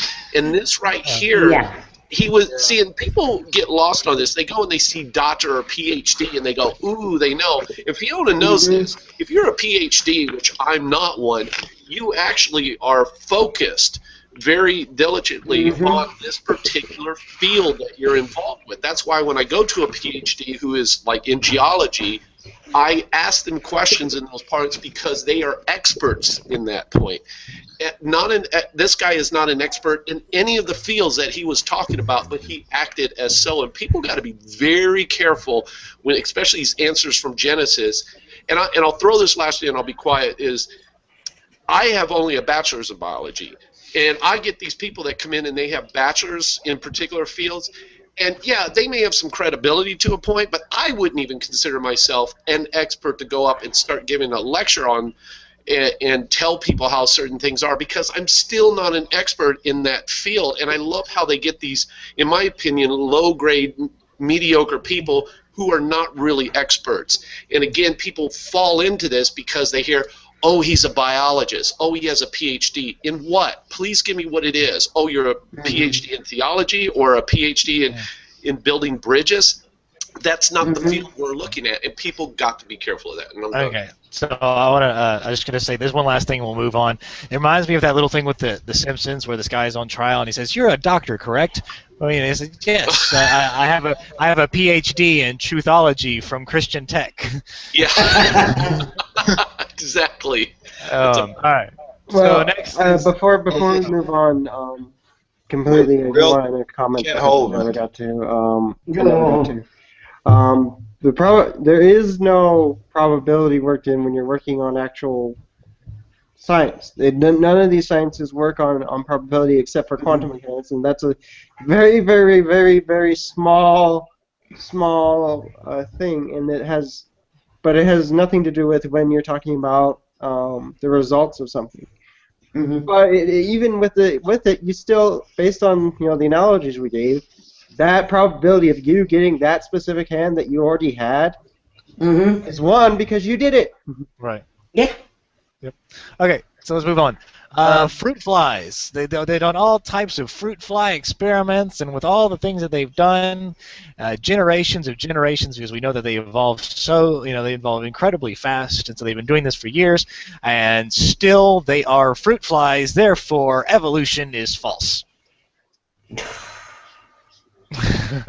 Fail. WTF, that's all I'm saying. Well, they specifically say there's no macroevolution. Yeah. When it comes to this very particular claim, houseflies don't need to adapt. They already have their mechanisms, and for basically reproducing and giving offsprings is just fine for survival. They don't need to do it. Yeah. Right. That easy. Yeah, and really, And I didn't even need a PhD in truthology to come up with that one. and the whole thing. I'm just gonna make a note in terms of microevolution and macroevolution. It's really a semantic fallacy. It's just a matter of time. Macroevolution is simply microevolution with a bunch of generations in it. Yeah. Nicely said. Well, not only that, though, but the one thing I hear that so much, but I also don't ever hear the distinction, is that macroevolution is a change at the species level or above. Well, And so the second that you see a new species, that is macroevolution. Bingo. yeah. It is a false dichotomy. It's been manufactured because the creationists were no longer able to deny the evolution as defined is an observed occurrence, i.e. a change in allele frequencies within a population over time. So they created this false dichotomy to allow them to accept one part of it and still cling on to their creationist ideas. That's what those two terms are all about. It's basically, in a way, fitting wheels onto your goalpost, painting on go faster stripes, and running like the clappers with it. And if you look on my screen for just a moment, these are all related. These are all related together. Ah, yes. But they start with this one, they move over to here, and this one, that one, that one, that one. And by the time you get to this one, these two in no way. Yeah, also, I'm just going to. Yeah. Is that good? Yeah. Well, salamanders is cool. Are you there, Wolf? By the way, that's an I'm actual there. example of macroevolution. You can that's a living California example. salamanders. It's a very good example. Yeah. Yeah. So there you have it. What they call macroevolution, a new species they cannot interbreed. And you know, there are a lot of, I've run across some atheists that have a problem with macroevolution. I understand why, but again, a lot of people don't actually not only study the fossil records, but as I always tell people, you know, get into a laboratory, go ask, do your research, go in there and actually learn how this stuff really works, and you can actually, at the end, if you are not convinced, fine, but at least you did your homework. Yes. And like I keep plugging, scholarly.google.com has a lot of theses and experiments and papers on various subjects, on anything you really want to know. Let's see. Let's move on to our next one then. Punctuated equilibrium is just an excuse to show that because we don't have enough fossils. Anybody want to cover that? Go ahead. I just want to say we got a lot of fossils. If you actually see it, we got hundreds of thousands of fossils. Oh my God, we got Sam here, and he could probably verify this. But if you go to Berkeley, oh my gosh, you can. And I've been in there. You can. It's overwhelming how much is in there. I don't even know how they fit all of this stuff in there. And not only that, I haven't even been to all the places. I even think in England, Oxford there. I've heard that there's quite a bit going on over there too. So, yeah, there's a lot of places around the United States and around the world where we got a lot of fossils. And let me throw this last one. It was at Homo habilis that was in Jordan, close to Russia. They have a really good skull and almost a full bone of some newer ones that just happened in the Wall Street Journal back in October. Was showing this, and I loved how they brought it up, but it was immediately kind of pushed down because it was a huge smoking gun, and I heard a lot of creationists, they have never wanted to touch this one because it's like, there it is. I mean, what are you going to do? It's given us everything we need to look at. So anyways, anybody else go? Before we get going, I wanted Sam to introduce himself, what his beliefs are, and then what he does for a living. Sam, if you're here. You can do that. Yeah, sorry. I am an atheist, and I work currently, although I'm sort of in an in-between situation. I've worked in the past as a scientific researcher in the area of computational biology, focusing on peptide mass spectrometry, which just sounds like words to most people. But tomorrow I will receive my the conferral of my master's degree in biology, and in the fall I'll be starting a PhD in the area of bioinformatics. And I keep thinking of that bit where, if y'all ever watched Good Burger, where Ed is looking at the contract, the real stupid guy, and he's like, I know some of these words. Well, yeah. Well, the thing is, nice reference. yeah, which is fun. The thing is that I forgot to mention earlier, but I've actually looking at Sam's thesis recently, and I've been reading it. Well, there's a lot of words that I'm unfamiliar with, don't know, but the easiest part is about the internet is I can open the second page, find the definition of that word, and then find out how to pronounce it. Like proteum is a new word for me, so I had to learn how to pronounce that properly. Yeah, you need to basically know the word proteome in order to understand. That's definitely one of the words you need to know to understand my thesis. Which after I grabbed it and looked at it, and now I understand it. Now I know what it means and know how you're using it. All right, so we're going to move on, and this is probably perfect timing. The next claim is abiogenesis fails at the laboratory settings. Ooh, let me at it. All right, Fiona, you take your first crack.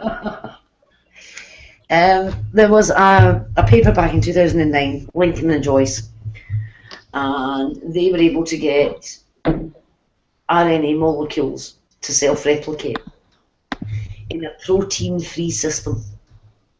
No enzymes, just those RNA molecules. RNA is different from DNA in that it can carry out catalytic activity. DNA can't do that. DNA has to rely on proteinaceous enzymes. But RNA can catalyze reactions. And the Lincoln and Joyce paper showed that 2 RNA molecules could catalyze self-replication when they were together in a protein-free system. And that removes the problem of the chicken and the egg when you are wondering about how DNA first popped up. I don't think DNA is going to have been the first replicator. There was another paper in December of last year, and this one was an interesting one in that they discovered that if you put, I think it was a pyrimidine nucleotide mixed in with ribose, a pyrimidine base, that nucleosides formed, as in the base stuck itself onto the ribose sugar. And in the right conditions, those nucleosides would polymerize into a big long chain, i.e. an RNA molecule. And this is all in a test tube, and it was all protein-free. There were no enzymes involved. It's pure chemistry. Is that just a proof of concept, or is that even in the works of thinking that that's possibly how it happened, or is that just like that's an alternative to how it could have happened? What it shows is that given that it happened, it's shown that it is not chemically impossible. You see, I think one of the things that we're having to do here is in trying to investigate abiogenesis, what we're having to say is, look, what sort of things would need to have happened? And we're having to work backwards on it. So 2009 we had Lincoln and Joyce getting RNA molecules self-replicating. Great. But then, well, how could the RNA molecules arise? So the paper just last December is looking at how those RNA molecules could have arisen. Just purely by chemistry. And this is what we talk about when we say that science can make predictions. We knew the environment of the Earth and everything at a certain times. We know what chemicals and what things are around in the Earth, and we can narrow down what doesn't work and what does work and make predictions based on that to get to where we are right now and being able to make those kind of these kind of findings. Sam, since you're just in, do you have anything you would like to add on to that? Any other cool, really bits about abiogenesis, or just the controversial bits you may have heard from creationist claims in the past that you would like to just demolish? Well, Fiona I should preface this with I'm not a biochemist, nor am I really a molecular biologist. I'm closer to being a molecular biologist than a biochemist, but I sort of have a weird area of interest, which is more towards genetics. But from my understanding of what most of the current work is on abiogenesis, Fiona pretty much hit the nail on the head. My understanding is that, like, we know the basic biochemistry and that the basic building blocks can be there and start to, sort of have this proto-metabolic activity. But and we also know that it's pretty easy to get membranes to form using lipids. I mean, those you can do that just by understanding it by dropping oil into water. The chemistry is literally that basic. The really tough part of abiogenesis isn't either of those parts, even though those are usually the parts that are challenged the most. It's that little connection to where you get the first minimal cell.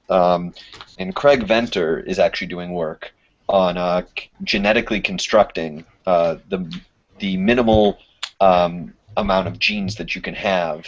I'm forgetting the bacterium that he's using, so you'll have to forgive me for that. But he's working on what the minimum set of genes is that is a requirement for bacterial life as we know it, and that's an important caveat that I'm adding there. And a lot of synthetic biology is along those routes, and I'd say that it's by all means an exciting area of research, and we cannot claim that we have a comprehensive answer, but at the same time, I think that creationists tend to overstate the fact that there isn't a comprehensive answer to mean that there is no answer, and that is just not true. All right, perfect. Now we're going to go back down to the more layman things. Before we go back into simple form too, I have heard people that get a little bit technical, and probably those that have studied the field will be more familiar with it. But one of the things that I've heard made as an argument is that there is something called homochirality. Am I pronouncing that right, guys? Yeah. So basically, Pasteur in the 1800s actually discovered this, and what it is when molecules can be in the same molecule can be in a different configuration such that it bends light in one direction or another, and you can call these left-handed molecules or right-handed molecules. Yeah. Now, I might be mixing this up, but I believe in biological systems we have only left-handed amino acids.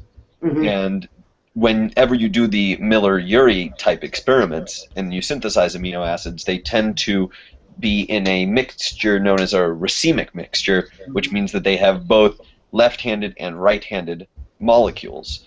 And the question is, well, why do we only have left-handed molecules? Well, it turns out that they've done work where they tend to see that once one chiral configuration is established as being dominant, there's a tendency for the system to just sort of go in that direction and become entirely towards that chiral configuration.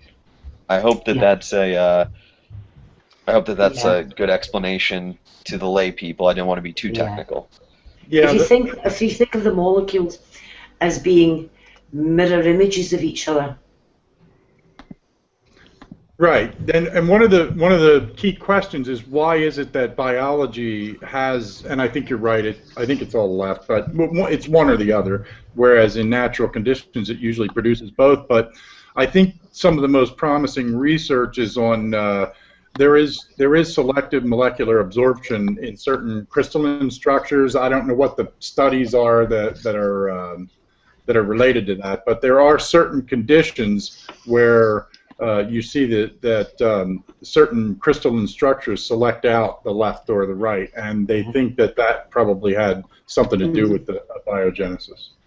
Also, I mean, we have to remember that, while we want to believe that sometimes it's nice to believe that everything is selected for, sometimes evolution can be historically contingent.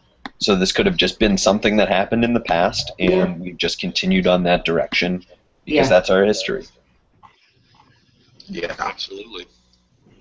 All right. Let's move on to the next claim. There are no true facts, only interpretations. So this is why creationists and evolutionists can look at the same data or the same facts and get different interpretations from it. Wow, where do you go with that one? I mean, me personally, I would have to say there's obviously certain things that we can establish are as facts that have you can't really interpret. Like when electromagnetic fields form around electrical currents, as there's an electric flow. That's facts. There's no interpretation. That's just, it is what it is. It's a brute fact. Well, Can I point out one thing here? I've noticed that the people that make that sort of argument let's say, for example, they're making the argument within molecular biology, okay? And they say, but it could be interpreted this way. Because they are not aware of other factors that dictate that it can't have happened that way. In other words, they don't know enough to realise why their interpretation is not going to work. Because they are not aware of other knowledge. They've narrowed into this little wee bit, and they've built themselves a pet argument. I mean, I've had somebody who's done that in such a way that the argument means that sodium chloride does not form naturally on this planet. Yeah. And you say, wait a minute, here's your problem. Because they didn't understand some of the chemistry behind it. So in a way, it's like an argument from ignorance. Yep. And that's just to add on that. You can't interpret the evidence, you can't interpret the data if you don't understand the field. And I'm not talking about being set in your ways or being dogmatic, but you can't tell me anything about the chemistry of chlorine if your argument means that sodium chloride doesn't exist. Sorry, that was a bit of a rant. No, that's fine. Wolf, you had something you were going to say? Yeah, and just to add on that, it's really a matter of models of predictive power being of utility for people. And here's the thing: we actually have practical applications of evolutionary theory. I mean, this is consistent with the whole issue of antibiotic resistance, where viruses and microorganisms develop resistance against medicines that would otherwise kill them. So, and also the same with pesticide resistance. Pests developing like resistance via natural selection against like pesticides that would usually kill it. I mean, you know, there's agriculture, there's medicine, and there's also like evolutionary computations where we can use a direct analogy of how species become more complex and diverse through actually. I'm not very articulated on that particular field, but it's really a matter of like applying algorithms in that evolutionary sense. But my point is that there are applications that we could actually use to improve our own human condition. And on the other hand, we cannot. We have no real application for creationism. Yeah. Well, the issue that I see with this, and to me it's troubling because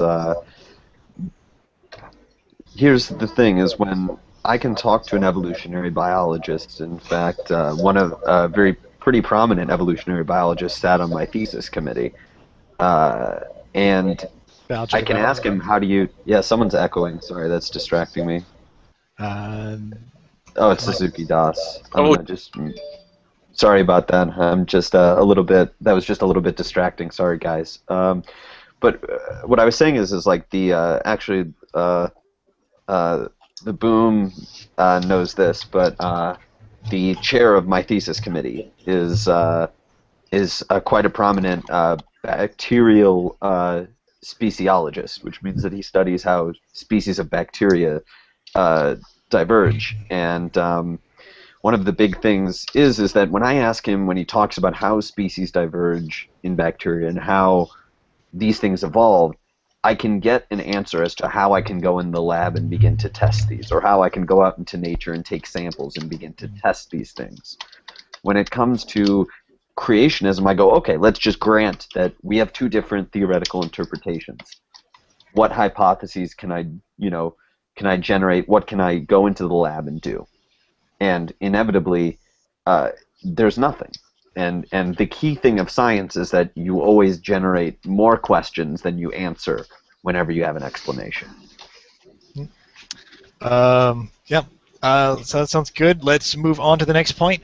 If y'all remember, y'all have heard of Mary Schweitzer and how they found soft tissue and things like that inside, an old T-Rex bone, which many creationists turn and say that, look at that, bones are younger than we think they are. Now, of course, I've actually exchanged emails with Mary Schweitzer, and she's told me herself. One, she is a Christian, but she's also a scientist. The idea of these bones being younger is stupid. It had no effect on. It was not a question about age, but of how long DNA could actually reside inside the fossils themselves.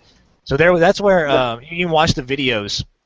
And they kind of do some really clever editing to make it sound like how science is against it because of the concept that they think it means the bones are younger. But no, the argument was with Mary Schweitzer's hypothesis was the general idea of how long DNA would last inside of fossils. And now that they're questioning that, the scientific community stood against that because from their very knowledge, from everything that they've learned so far, DNA only can last for so long. But again, but of course now I'm assuming they're starting to see now that they're seeing more instances of that, and that DNA does last longer than they thought. But it's not DNA with the dinosaur bones in Schweitzer. It's soft tissue. Yeah. Okay. Soft tissue. It's not anything about DNA. Okay. Good. Well, it's not really soft tissue per se, but the stuff that she extracted from it was after she did a mineral rinse of the fossilized bone. So these were fossilized bone. The iron that was inside the fossilized bones allowed it to preserve the stuff that she got, the red bits, and I can't remember what that actually turned out to be. But it's it's a breakdown product of hemoglobin. Yeah, exactly. That's it. That's exactly it. But no, it wasn't soft tissue. It in no way is soft tissue. It has no properties of soft tissue. Right. It only appeared that way because of the acid she had poured on it, or something to that extent. Yeah, and it was the tissue that she got was basically coming from collagen, which is the rubbery bit on the end of your nose or the stiff bit on your ear. And that's really tough stuff. Yeah, it's exactly like the bone that has been fossilized, but it's the only probably remaining bit left. Yeah. If you acid treat bone, you end up with just collagen left. Yeah. It was rubbery. All right, the next one, and prepare yourself, Fiona. I know you're going to want to throw something at the screen. There are no such thing as beneficial mutations. Oh, jeez. Bullshit. Yeah, I love that one. That's my favorite one. All right. What's interesting is that earlier I posted a link to the guy who did the bacterium experiments, including Sam can actually vouch on the guy who does do the mutation experiments on top of that. But I actually found the guy who was referenced in the conversation between Conservapedia and I have 1 second to find Richard Lenski. Yeah, Richard Lenski. Yeah. Because and the thing is, if you actually go to Richard Lenski's website, you can actually find the entirety of his thesis on the step-by-step of the development of the bacterium he was working with. Yeah. And the mutation allowed a higher chance of survivability with the citrate absorption. It allowed them to survive significantly better. Yeah. It might be the best designed experiment that I've ever read in a paper, and I don't say that lightly. I say that full well knowing that I've read Yamanaka's paper on induced pluripotent stem cells that won him a Nobel Prize, and those experiments are far inferior to how brilliant Lenski's set up. I mean, they've done literally everything you could think of in terms of trying to test everything. Can somebody cover, because a lot of times they'll say it's, I'm going to ask 2 parts. I'll ask the first part, how to clarify that this is a new mutation and not a rearrangement of current information to get, that whatever, so how do you clarify that it is something new and completely new information and not just a rearrangement. That's a red herring. So I'm in bioinformatics, so right, I know what information is at the literature level because I've published on it. And first off, this claim is just complete bullshit. It doesn't work from a computer perspective. It doesn't work from a biological perspective. When biologists say information, they mean non-randomness. That's really all they mean. And I can explain and I'll use a screen share to explain later. I can explain that later, but the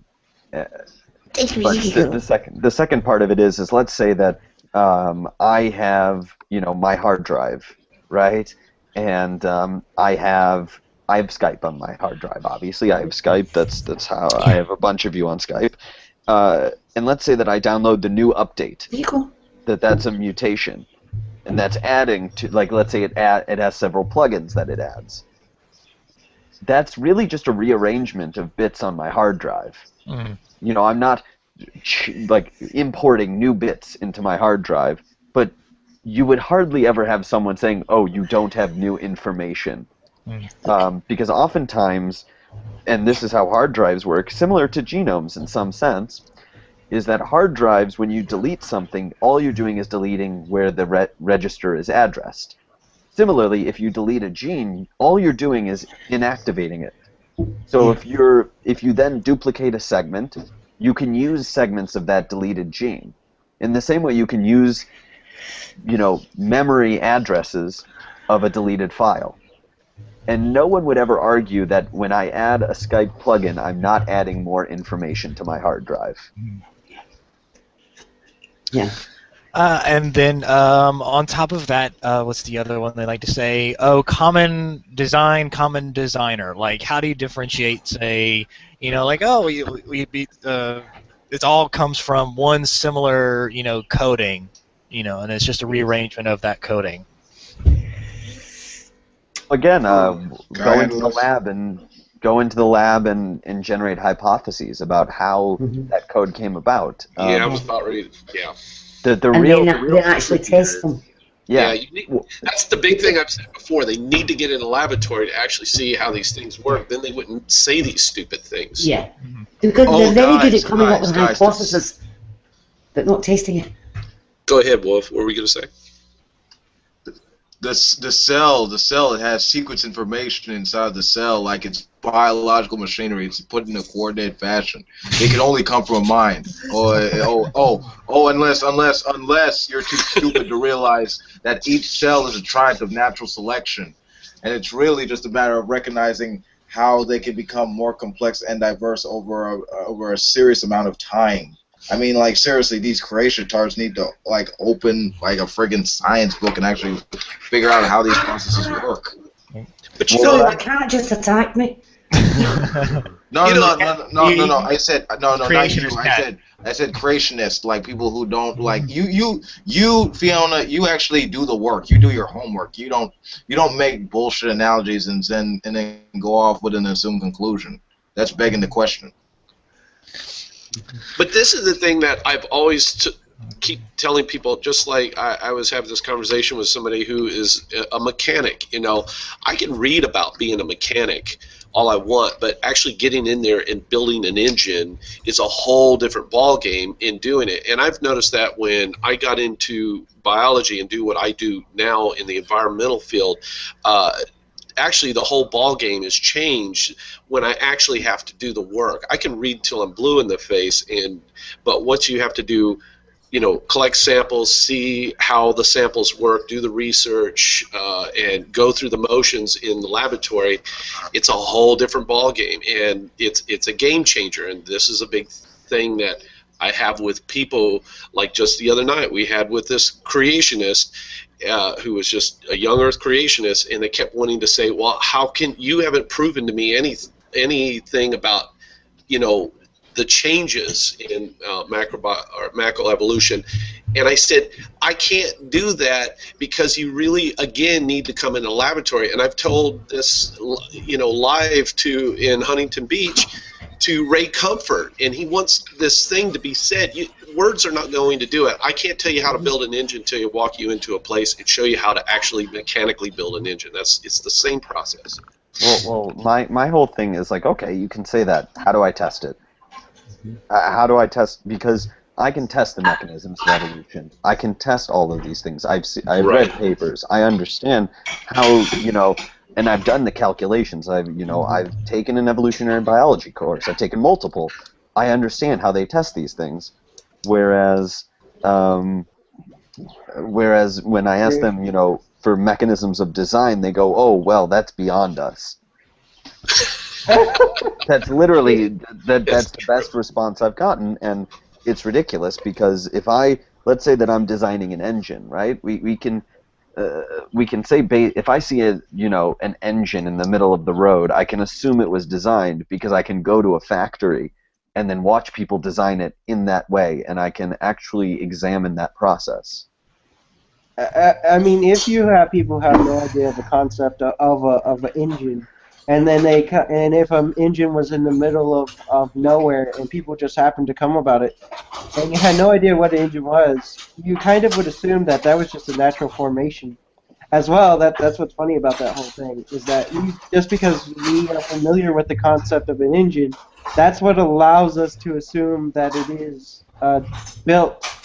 The other thing is that with it, if we get nothing useful out of their claims, we can dash it away without really needing to handle it too much, because it is a useless claim. It doesn't serve any purpose except for stunting intellectual growth, and that's kind of what a lot of this pre-sup, a lot of these creationists people are doing. And you can actually ask them specifically, and they will tell you that it's to shut up people and to stop conversations. Well, if your goal is to do that, then your goal is to stop an intellectual inquiry.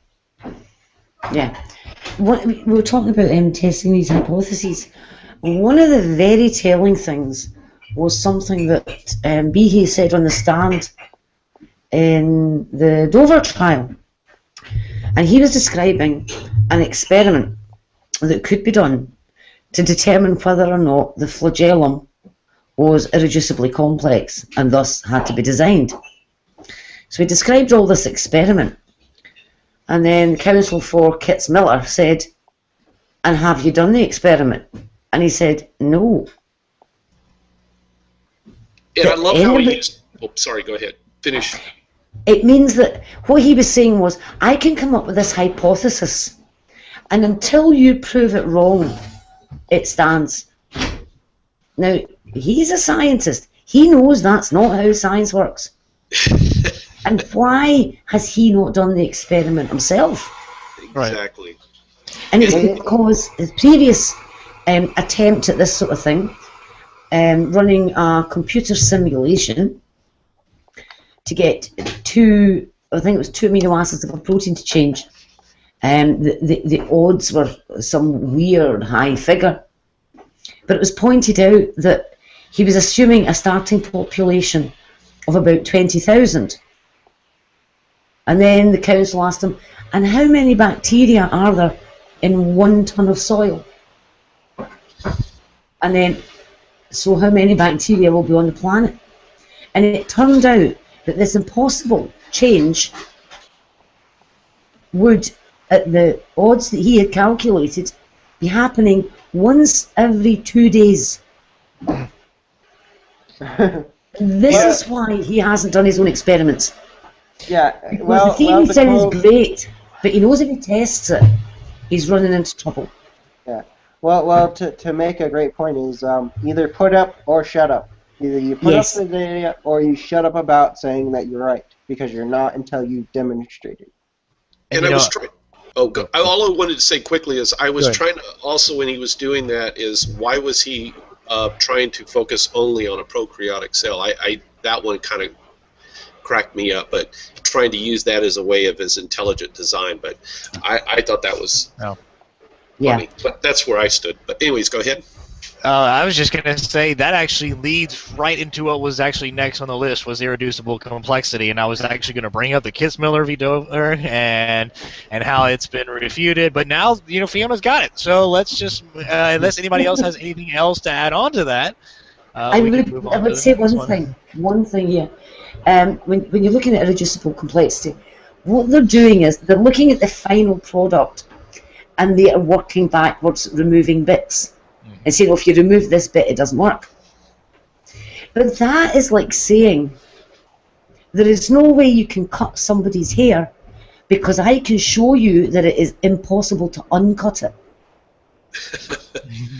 Well, that's the problem. The arrow of time only goes in one direction. Yeah, you can't unbreak a cut. But because you can't unbreak it, doesn't make it impossible to break. Yeah, and there's also the mousetrap analogy where he basically took a mousetrap, took the spring out, and used it as a tie holder. Now, yeah, that was Kenneth Miller. Yeah. Yeah, and the other thing is that they talk about the bacterium flagella that propels certain bacteria forward. Well, the thing is that in another bacterium that has exactly the same protein structure, but some of it's been taken out, or some of it isn't there. In the bubonic plague, it uses that for an injection system to inject its poison into the cell that it wants to basically put its stuff into, and that's essentially how it's able to spread its illness pretty quickly and sufficiently. So it's missing a lot of proteins that are in the motor side of it, but it works pretty well as an injector. All right, so let's move on to the fine-tuning of the universe and physics in general. Now, my first thought of this is, kind of the basic.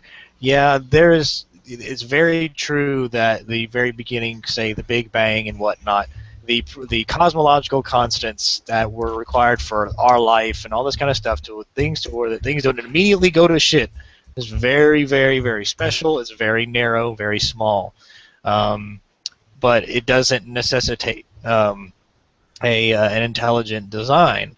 It's just I think they talk about the anthropic principle as saying that we just happen to be at that perfect amalgamation. They showed like a graph, and there's two different lines, and at a certain point where they met up, boom, that's where we are. That it's incredibly possible that that's how it is, and that we just were the we were the puddle inside that found itself inside of a hole and just going, hey, look, like this universe was designed or this hole was designed just for me.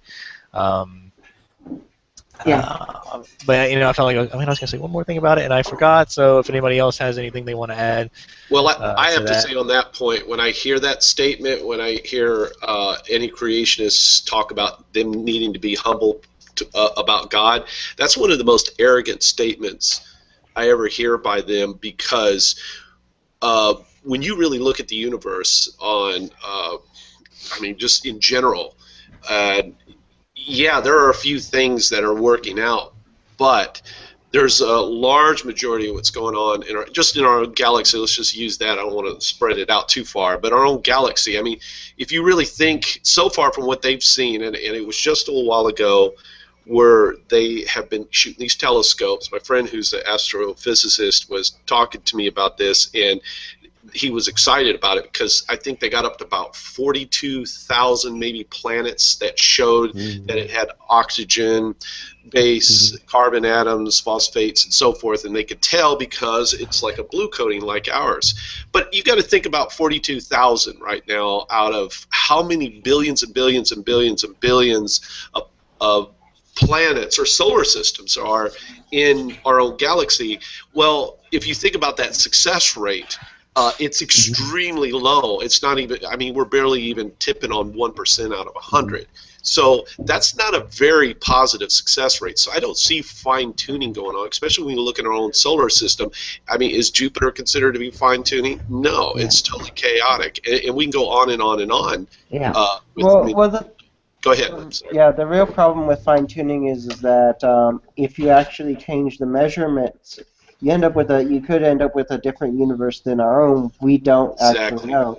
But there's nothing to say that we wouldn't end up with just a different universe with different types of life or no life at all, or different arrangement of planets and the structures and all that kind of stuff.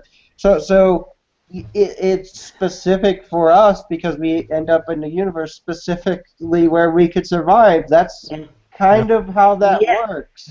Now, it's funny because Alexander Vilenkin, I was watching a video, a whole bunch of cosmologists about their feeling on fine-tuning, and Alexander Vilenkin said something to the effect of, a real great argument for creationism is if the cosmological constant would have been closer to 0. But it's not. And so, just by the fact alone of how far it is away from 0, and that actually it could be done better. There's possibilities of other universes that existed with a better cosmological constant, and life would be more, could sustain much easier than it does now.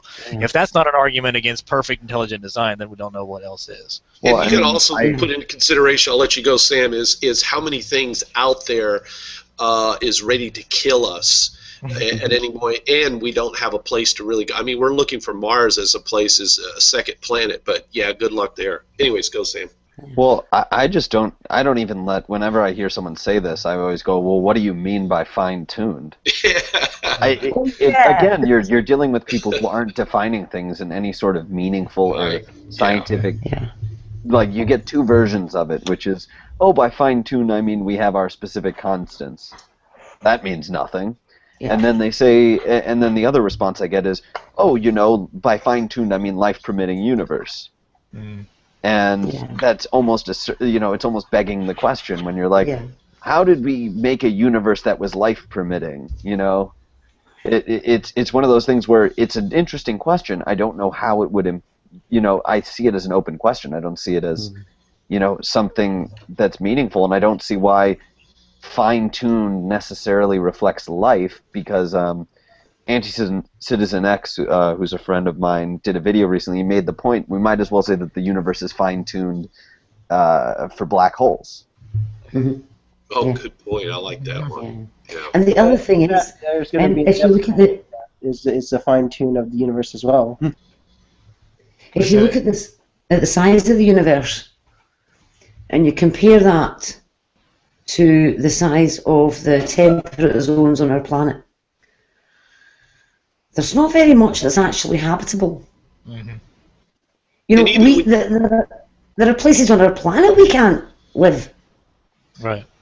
Absolutely. And not only that, if you're getting down to fine-tuning with human beings, when you look at genetics, I mean, is a kid being born with cancer cells before they go into full remission by the age of 3 or 6 years old, is that considered to be fine-tuning? That's the fall. What was that? That's the fall. I mean, the vast majority, the vast majority of the universe is not suitable for life. So how on earth can you say that is a universe fine-tuned for life? If it was fine-tuned in such a way that it was all suitable for life, we would be able to jump around in space, no problem. Because that's what most of it consists of. Yeah, and that's the thing is that the universe isn't fine-tuned for anything. Everything is fine-tuned for the universe. It's the other way around. It's not at all fine-tuned for anything. It is what it is. And the stuff that happens to inhabit inside it just happens to correlate because of its ability to match the universe. Like polar bears are fine-tuned for the Arctic. But I wouldn't give them a snowflakes in the Namibian desert. I'd just like to point out that I bought these glasses some time ago, and my ears were in exactly the right spot. I want to point that out. Well, see, that your ears were, your head was designed for the hole was designed for the puddle. All right, so let's move on. The problem of having half wings and half lungs. There's no such thing as a half lung. So how can these species have produced a lung now? And I think of like the early the early tetrapods, early fish, whatever. Probably saying that wrong, but they had gas bladders that originally for exchange of, I mean, to be able to get some oxygen from the water, and it was also using for steering. And then over time, genetic mutations allowed to be able to pull oxygen from worse water, like more oxygen deprived water, and eventually air. And then for wings, saying that, say for dinosaurs, they say, oh well, it can't be birds. Why would they have wings? What's good is a half a wing? Well, of course, at first a genetic mutation that allowed for feathers or a feather, and then so on and so forth. It's good for using of mating. Another female dinosaur was like, "Fuck, that's hot," and let him get, and then for mating, and. Yeah. And so forth, and so and eventually we have birds and stuff like that. But and Chef, just to add on that, wings are also good if you're getting the hell away from something that's kind of catastrophe, like a major explosion from something large from space smashing into the Earth about 65 million years ago. Right, and so then that eventually happened. Eventually, wings started to form, and eventually they started to fly, and then so on and so forth. But I guess it just comes down to that. It might be more appropriate to say wings were remembered, because when fish basically fly through the water, or so that's a good point. That's true. Fiona? Is that? I'm just curious if that makes sense. No, I don't think that they're. No, I mean, yes, I know we can say that they fly through the water, but it's completely different because we can all fly through water. Yeah, it doesn't make. Yeah, I don't think they're homologous structures. But to actually fly in air, that's a trick. That's a trick I would love to be able to do.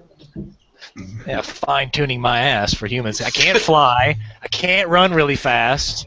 I can only breathe in an environment that's like 20% of the atmosphere instead of something that's 75% covering of the Earth.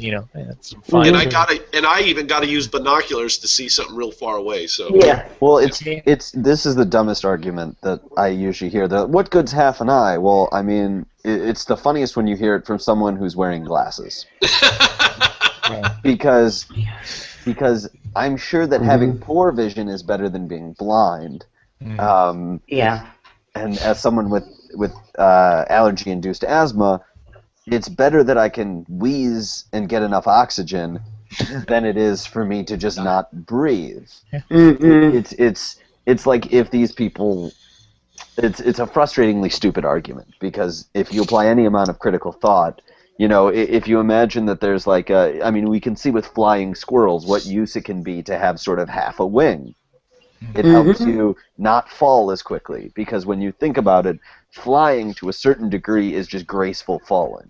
Falling with style. I was just going to say that. I didn't want to quote Toy Story, but...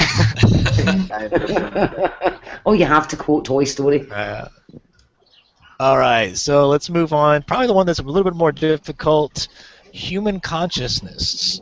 Being that we don't know where human consciousness comes from, therefore, God. Why not Ganesh? Yeah. Well, the thing about human consciousness is that develops in tangent with our own development. I mean, the more we develop into what we are currently, the more our intellect also develops. If you go back to ancient ancestors, you have them just basically using basic tools and stuff like that. They don't come up with, extreme. They're not coming up with like particle physics at that particular state in time, but just really basic tools, as you can see other great apes use. They use basic fundamental tools to get things done, and the development in which our lifespan ran on the development of our frontal cortexes. So that allowed for us to develop pretty well with our consciousness that we currently have. Well, hey, Sam's going to leave, so I wanted to hear a word from Sam. Yeah, let's Sam. If you want to say one last thing, and if you have a channel, anything you want to promote or whatever. Anti-creationists. Well, I mean, I guess I can promote my channel. I haven't been making too many videos lately because of, well, locking myself in my room and finishing my thesis, as well as meeting a nice young lady in that time. Fiona, you rascal. Oh. Yeah, you go, boy. We joke, but no, I'm kidding. No, I think that, when it comes to consciousness, I mean, first off, there's not a complete answer out there. I don't even know if it's formulated scientifically. But here's the thing, is there's plenty of evidence to pretty much, I think you can safely say that if you know enough neuroscience and you know enough psychology, that it's the mind is a function or an activity or whatever you want to label it of the brain. And I think it's pretty clear if you've read any neuroscience and taken, just introductory psychology. Absolutely. And if you've ever had a beer, for instance, I mean, we understand that if you ingest chemicals, and then they affect your consciousness, it doesn't make sense to say that it's anything else but a biological. Obviously, that's a very trivial piece of evidence, but it doesn't make sense to say, this is some mystical thing, when in fact it's a huge area of research at the moment. And I think that these arguments often come from just complete neuroscientific ignorance. Absolutely. I mean, how do they even know what neurotransmitters are reacting to when somebody says, therefore God or Ganesh or therefore, whatever, Zeus or the pink unicorn? I mean, I don't know what that person's seeing at that moment. I don't know what they're seeing. Just like I remember a homeless guy in Hollywood that was screaming out saying, we need to bow down to Zeus. Maybe he was crazy. Maybe he is seeing something. I don't know what's going through his neurotransmitter and how he's dealing with these particular things. But, I wasn't experiencing Zeus. But anyways. I have a quick question. I'll tell you, no, that's not even quick at all. It's probably incredibly loaded. Okay, so I mean, being conscious by definition is just more being aware of your surroundings, or are we talking about a different kind of, or more like we're intelligence? It's self-awareness. Yeah, it's self-awareness, and I also like to. This will be my final word because I do have to go. I have to be packing up a lot of stuff because I'm about to drive halfway across the country. But one of the big things is that I don't think that consciousness is necessarily a good word for it, because I mean, if we're going to treat this like a biological trait, let's try to treat it scientifically. And I think it's obvious that consciousness, it's not you have it or you don't. It's a spectrum. Whereas a rock is completely unconscious, where does a lemur fall on that scale? Obviously, it's not a human. It doesn't have the abilities of a human to be self-aware, but it's still not self-aware. Whereas you have something more like a lizard, where it's not, clearly it doesn't have an internal dialogue, but it is able to learn things and react to things. So I think it's a tricky question. It's hard to know. There's so many different ideas out there, and it's almost like the wild, wild west in terms of science. But it doesn't make sense to jettison scientific inquiry and genuine skepticism. If only for the reason that consciousness is kind of spooky. I do think that one thing that we can recognize about all of our faculties, from eyes to ears to our cognitive abilities, is that it does lend us some adaptive advantage in the environment. And sometimes there's legacy things.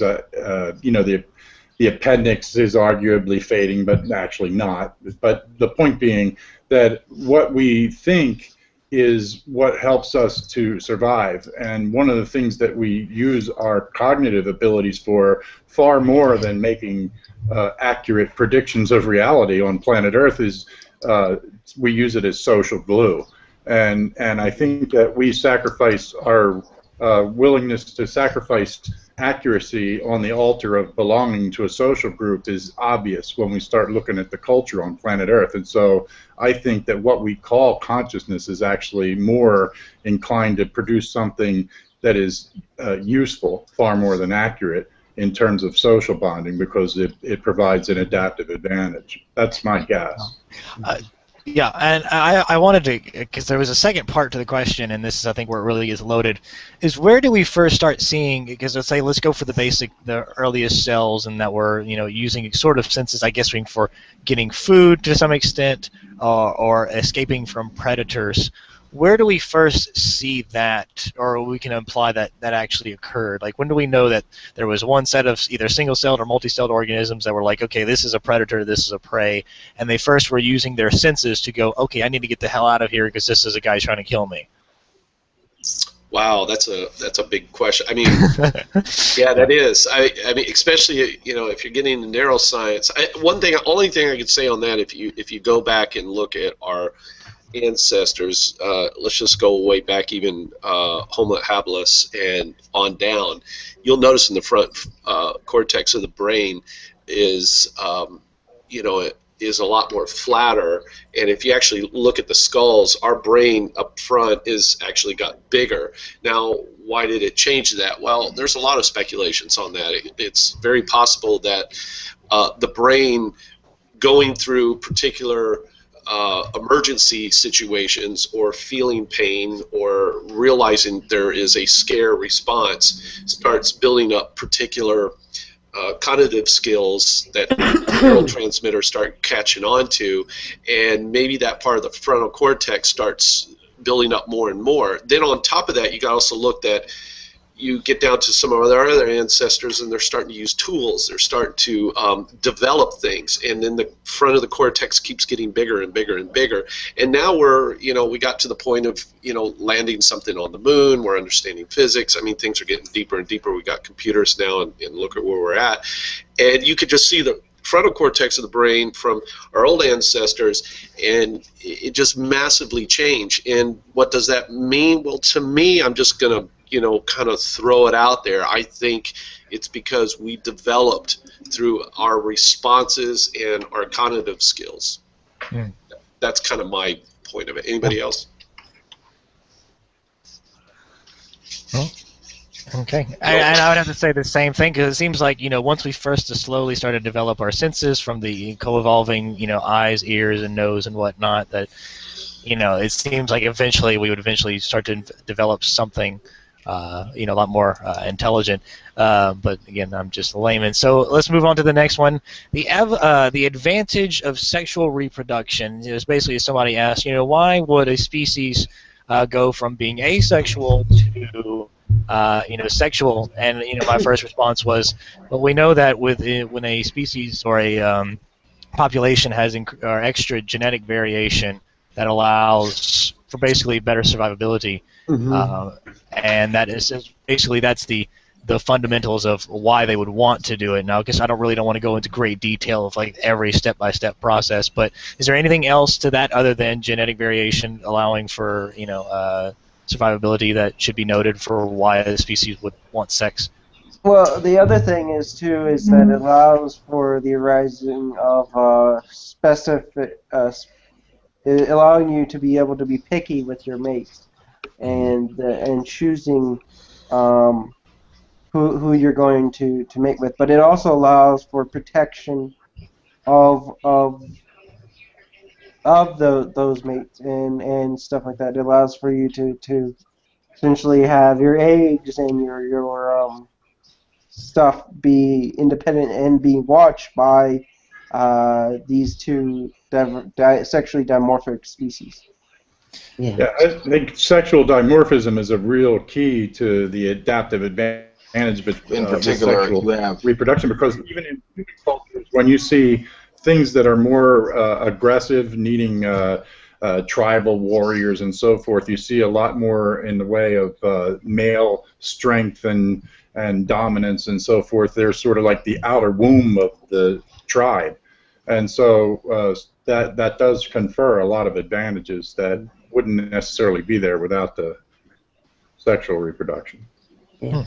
And plus, introducing that variation, an increase in variation, means that if you have a population which is just a clone, then if something comes along that is able to kill it, it'll just wipe out the whole population, because they're all identical and they're all susceptible. But when you get the mixing of the genetic material from two individuals, this is when you get each new individual is unique.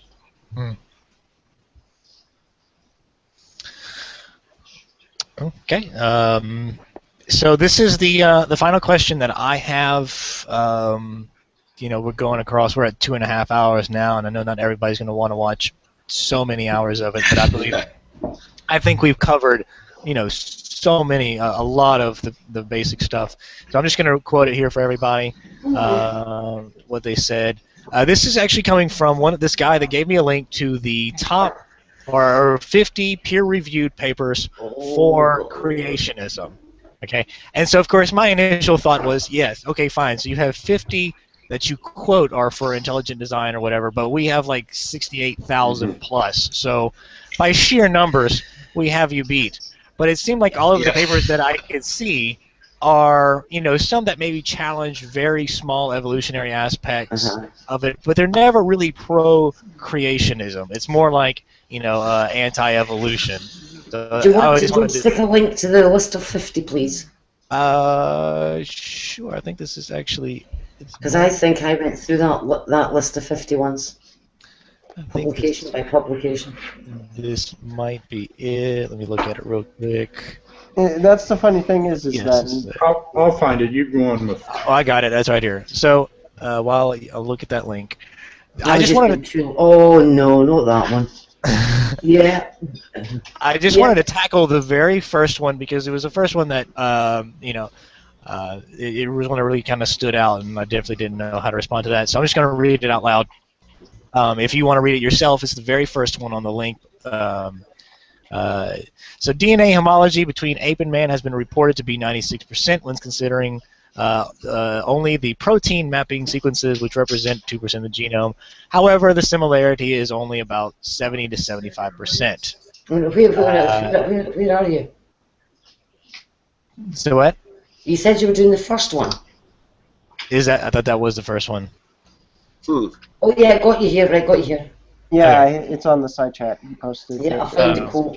Okay, so so it's 70 to 75% when considering the full genome, including the previously presumed junk DNA, which has now been demonstrated. Yada yada yada. So the real question is, the ape to human species change would require an incredibly rapid rate of mutation, leading to formation of new DNA, thousands of new proteins, and an untold cellular, neural, digestive, and immune-related changes of DNA, which would code for thousands of new functioning proteins. Now, my initial response was, and of course I could be wrong about this because I don't know much, but I thought that during a frame shift mutation, we've seen examples where there was vast changes or almost entire copyings of the DNA and all that stuff.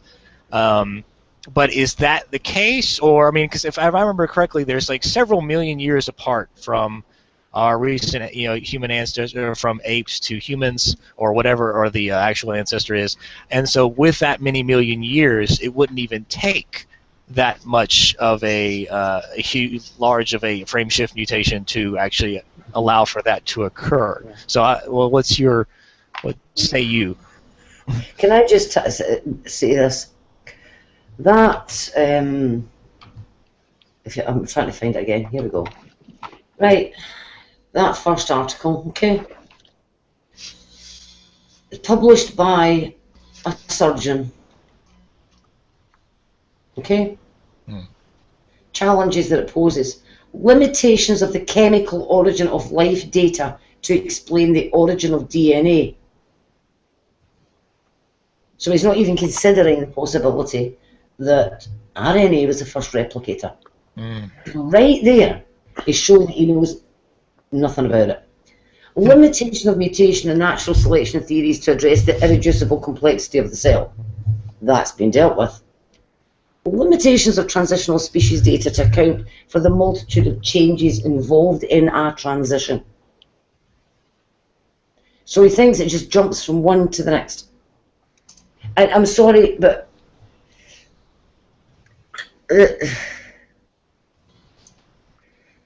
Well, there's a lot of holes you can pick apart there Yeah. when you begin. But the point is that this is a surgeon. The guy's a surgeon. And I'm sorry, but if I want to know about evolutionary biology, I don't ask a surgeon. Hmm. I ask a surgeon to do surgery on me. Yeah. And they may know a lot on that. Again, it goes back to what is his real expertise in. So if I was going to ask somebody in that, I'd have to ask, I wouldn't even want somebody to hit me up with that question. Well, I wouldn't mind them hitting it up and knowing parts of it, but I would never consider myself to be an expert. I'd have to why are they not having, again, an expert? Just because this guy's an MD or a doctor does not give him still the credibility, and this is what we come back to. Exactly. And I'm just going down these.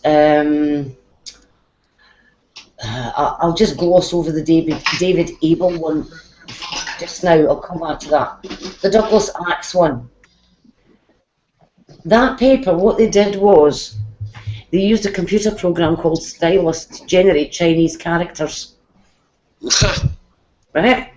That's what that was all about doing. So it was one of these probability things. It is a computer model, and a model is only as good as whoever designed that model. Okay? And where was that published again? And I just want to quickly intervene. That was published in Biocomplexity, which is the Discovery Institute's own in-house journal.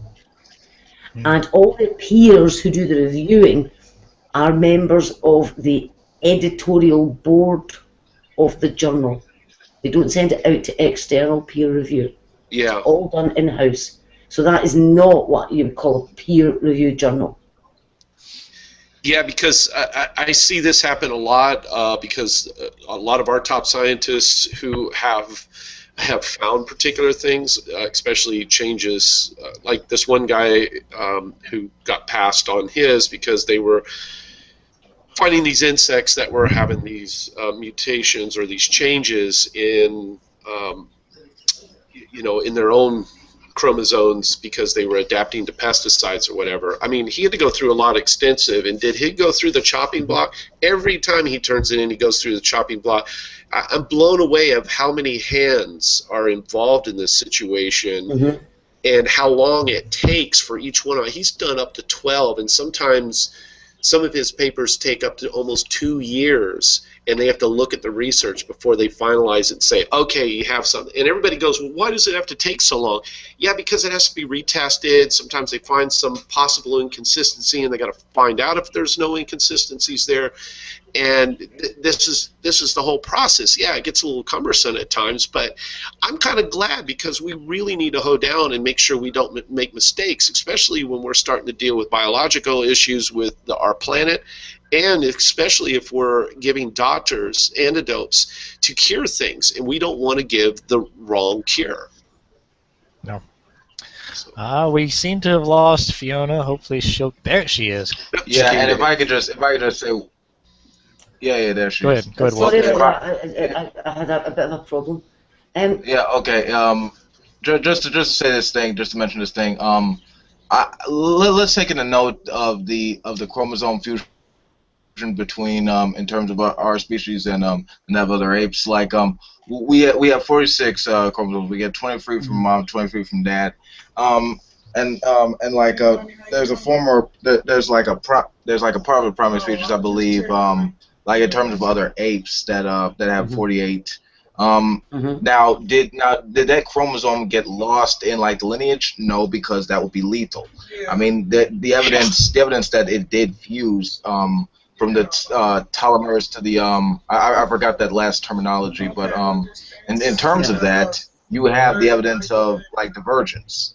But it's still, and this problem of rapid rate of mutation could be just as applied to the biblical story of Genesis. I mean, so two people apparently had enough genetic material in between them to produce 6 to 7 billion human beings. Oh no, not just that. No, not just that problem. You end up with about 2,000 years after that, Noah having to redo that equation over again. 2 bottlenecks in one lifetime. Also, and somehow they're hundreds of thousands of years old. Like that's amazing. I have a Muslim friend. The reason one of the excuses he gives. Oh, he went out. One of the things that they do say with the chromosome fusion is, it could never have happened. It's called a Robertsonian. That disease didn't exist back. Wolf, you're breaking up really bad, man. Yeah, you were gone, man. Hopefully we'll get you back to finish it up. Go ahead. We're going to let Fiona finish saying what she was going to say, and then you can probably try again. Well, what happened? You broke up. You were just gone. Disappeared. Yeah. Well, I can hear you guys though. Yeah, but we couldn't hear you. That's it. Let Fiona go back. It's called the Robertsonian. I'm good now, right? Yeah. Okay. Right. It's called the Robertsonian translocation, and you will hear people saying that it would be very unlikely to happen. However, there is, and I think it's in China, there's a chap. He has 44 chromosomes. He's perfectly healthy. There's also an extended family in Finland who have 44 chromosomes, and they're perfectly healthy. Doesn't a lot of the a lot of it depend on a little bit of inbreeding, like a little bit of to create? Sometimes it was like an odd number of chromosomes. Like it has to, right? Like at a certain point, if we're going to get any kind of speciation, there has to be a sort of bottleneck on the species. Speaking of inbreeding depression, I want to ask about this. Inbreeding depression in general. Is there a minimal number to where you don't experience inbreeding depression in a species? Even like a general number, like 50, 100, 1,000. Wow. I don't know how to answer that one. No, I think the human population, the smallest that's ever been, is about 10,000. And that was after, the Toba eruption. Now, I have seen cases of what inbreeding has done on a larger scale, and it doesn't come out real good. But isn't the cheetah a perfect example of inbreeding depression? Yeah, the cheetah's in terrible trouble because the population is down to, was it 77? No, the bottleneck was 70,000 years ago, and it hasn't recovered from it. So essentially the idea that a species could go through a bottleneck twice to being down to either 2 or being the most generous according to the Bible 7, inbreeding depression would have been just ridiculous, and there's no way that all of these species could have just carried on. There's no way that they could have. No, especially not the unclean animals, because you only had a single pair. Well, there were unclean animals when it revised itself, but the unclean animals are actually specifically specified as for what that meant. And with that, you have that there's a lot of animals that aren't listed, and a lot of animals that are completely missing from that list. Mm-hmm. So you end up with the entire population just being killed off and never recovering. You would have ended up with a whole arrangement of species, not the ones that we currently have now. You'd end up with, even if we had like at least 1,000 of each of them, you end up with an extraordinary arrangement of species. Mm-hmm. Okay, so this is going to be it, guys. I'm going to go down from the line. I want to start off with Wolf. I just say just your final closing statements. What you would say to creationists, particularly ones that are on the fence, ones that are wanting, just go on from there. So Wolf, just a few minutes. You can talk about yourself, who you are, if you have a channel, and then your final message to creationists.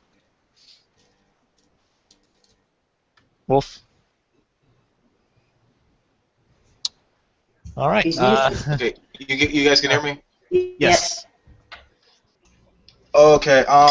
Basically, my overall message to creationists is basically, I guess the only background I can give is this. I recently just well, it was like a week back. So I had a debate with this guy, true free thinker. His name is Mariano Greenback. He's a creationist Christian. Basically, he had a he presupposed that the entire biblical story was right, but he left evolution out of it because he didn't like the fact that it was a naturalistic process that explained the biodiversity without a creator. And basically, my thought about that is even if this world was designed, the fact of the matter is we're still a species. We are still the result of natural selection and genetic mutation, and we do have empirical evidence for that, like DNA, like transitional forms, like classifications, and they all cross-confirm each other.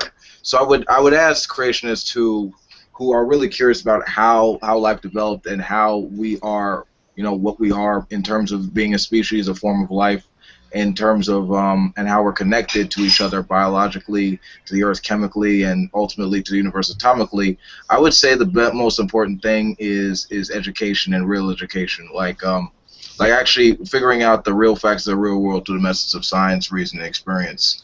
And they could check out my channel for that.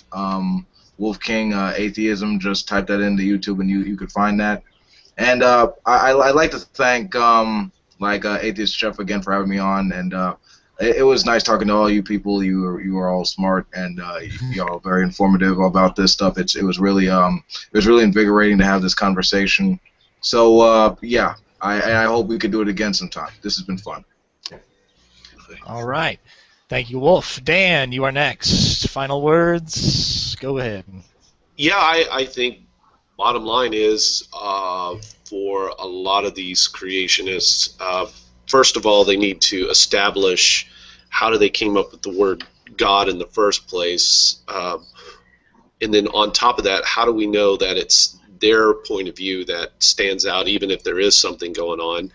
And how do we know that if there is something going on that it's actually controlling it or even designing it? Because when you look at the science, it doesn't support that. And on top of that, instead of asking such ridiculous questions as they do, and as we see so many of them, I'm just really surprised that they haven't gone out of their way to get into a science lab and find some professionals to just walk through it and take time out, give it at least a couple of years to sit down and see what these results are and how they work out, and cross-reference things and talk to people who know how these things work, instead of asking the same ridiculous questions and wanting us to prove it through words, which you cannot. You have to experience it, just like anything. And this is always a fundamental problem. And I know they want to hold on to these belief systems. Not all of them believe in this big, angry, hateful God in the sky. Some have a much more positive. But the majority I hear who do this, it just seems like I'm just hearing a lot of fear in their voices because they believe in this kind of celestial dictatorship. And so they're more or less making excuses because they need this thing to work, and they need my validation to say, oh, you're absolutely right, to really validate themselves, because it's really not for me. I can tell it's really for themselves, and they don't really see this. So this is a real problem. And on top of that, if they also want to see how some of this process works, then go see Discovering Religion's channel. I highly suggest watching his whole series. It's an excellent series on that. But again, get into the laboratory, do your homework, study it, and then come to a conclusion. And I'm done. All right. And thank you. Lastly on that, thank you, Atheist Chef and Fiona, and I'm sorry, what is it, Joe, and also Lynn Bloom, but especially I'm glad Wolf is here because I've always enjoyed his videos, and I was really happy to see him. Anyways, I'm sorry. Done. All right. Perfect. And Le Boom, Give us your thoughts. Well, one of the things is that people need to start realizing that if you have a being that you subscribe is all-powerful, capable of pretty much anything, his ability would be to be able to do anything however he sees fit, not how you see fit. So you trying to make the universe conducive to your own beliefs is not something that a limitless being that you believe in has to conform to. It could do the evolutionary process and choose that. If you also believe on that everything in the universe is of God's will, then the process in which God chose is His will. The process in which He decided to go about, the naturalistic process, He decided to go about, what have you, is His will and His decision to do so, not the decision of you or however you see fit. The other thing I would recommend is that we can show results. We can find out how things work. We can find out so much about the universe.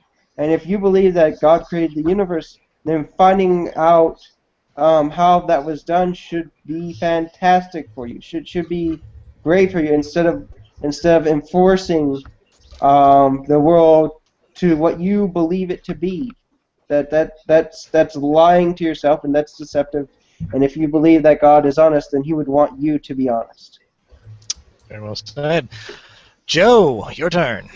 Okay, I think the two fundamental propositions that go on here on Earth is that cultural myths that pop up can only be legitimized by refuting evidence, by subjectively distorting the weight of that evidence based on starting with the conclusion and then looking for evidence to support that conclusion. So it never really goes anywhere. It sort of gets bound up in its own thought-stopping cliches. So it ends up blinding us, and I think that's a real problem because no cancer gets cured in the under the blinding umbrella of thought-stopping cliches. In contrast, scientific perspectives start from an empirically testable hypothesis that is then proven or disproven based on evidence. And to me, that seems like a better tool to navigate. Now, I know there are some really good science communicators out there. If anybody's really interested, the hot topic today was really abiogenesis and evolution in general. But if people are interested in finding out about abiogenesis from a good science communicator, a guy by the name of, and you can look him up, Google him, Dr. Robert M. Hazen. His last name is spelled H-A-Z-E-N. He's an excellent science communicator and goes through all of the different topics on how the earth sciences produced us in a natural way. So ultimately, reality is the higher power. We're here. We're now. This is where we are. So that's all I have to say. All right. And okay, that was loud. Unless I get a sound effect, apparently. And Fiona, for you, and I want to stress, I'm curious if you could give us a not just a scientific perspective, but a theological one, a Christian one. What you would say to your fellow believers that are creationists, and about that you can be a Christian and believe in science or trust science, etc. What I would say is that the Bible isn't a science book. It was never written as a science book. The writers never intended it to be used as a science book. It was never intended to explain the natural world. It's intended to explain to us the spiritual relationship that we have with God. It reflects the understanding that the writers had at the time of the natural world. Now, if you want to then get your science from the Bible, then you're getting your science from a Bronze Age civilization that was wandering around herding goats in a desert. Now, that's not to say they were stupid or anything, but their understanding was lacking, shall we say, in comparison to the understanding that we have of the natural world. Now, if I want to know how God went about creating this planet, bear in mind, I'm of the opinion that God's place is at the Big Bang, that he basically he put the basic laws of physics in place, he lit the blue touch paper, and he stood well back. Okay? But if you want to gain an understanding of how we've ended up where we are, in the natural world, then what you need to do is read the language, the words that God has left written in the rocks and in the organisms and in the cosmos itself. And that's where you find out how it was all put together. And to ignore that, to not use the brain that you have. And if you are a creationist, you believe that God actually gave you that brain as it is. To not use that brain for these awe-inspiring discoveries that we've had, to throw them out because it doesn't fit in with the nomadic goat herders, then you're denying the gift that God gave you, as in your brain. And what I would say is, if you want to take issue with evolution because you're a creationist, first learn what evolution actually is, and then find out the difference between evolution and the theory of evolution. There's no point in attacking a straw man version of evolution, because all that happens is that you set fire to the straw man and evolution is still standing. It's a waste of energy, it's a waste of time. There is no point in tackling and denying a subject that you don't even know what the subject is. If you don't understand it, if it seems really stupid to you, then maybe you have a misunderstanding there. Go and find out what it is, and then pull it apart. Understanding a subject is easy. Ripping it apart requires great depth of knowledge on the subject. You can't rip it apart from a position of ignorance on what it actually is. And I'd like to thank everybody for being here. It's been a really good discussion. Thoroughly enjoyed it. Glad. Thank attacked by my cat. Yes, and I mimic those words. I appreciate everybody showing up. Wolfs, Suzuki, us, Boom, Joe, Fiona, especially you, being the resident theist of the group, or at least Christian for sure. We appreciate everybody's input, and I just want to put in my last little bit. Being that I was a former Christian and I used to be a fundamentalist, and then I slowly became more liberal as time go along because I learned to not think that government. Actually, it's funny. I didn't think that dinosaur bones were hidden by the devil. I had for a while conceived it was possibly a conspiracy among scientists to plant bones and whatnot. There was no proof for that. And then I got smarter. So. But then, I thought about how, especially the creation story, and how, according to the Jewish people that wrote this, that they knew it's themselves that this was a very shallow representation of what the actual creation of the earth is. Mm-hmm. They didn't literally believe it was 6 days or 7 days. This was just them being incredibly poetic to tell their story. And so when I first thought about that, it really made sense to me. This again back when I was a believer, that, and it's similar to how Wolf King described it, was that to split God just to the point of where he just poofed and animals appeared, completely limits the incredible power that God is supposed to have, and the design, the complete intricacy, and it just cheapens what God could specifically do.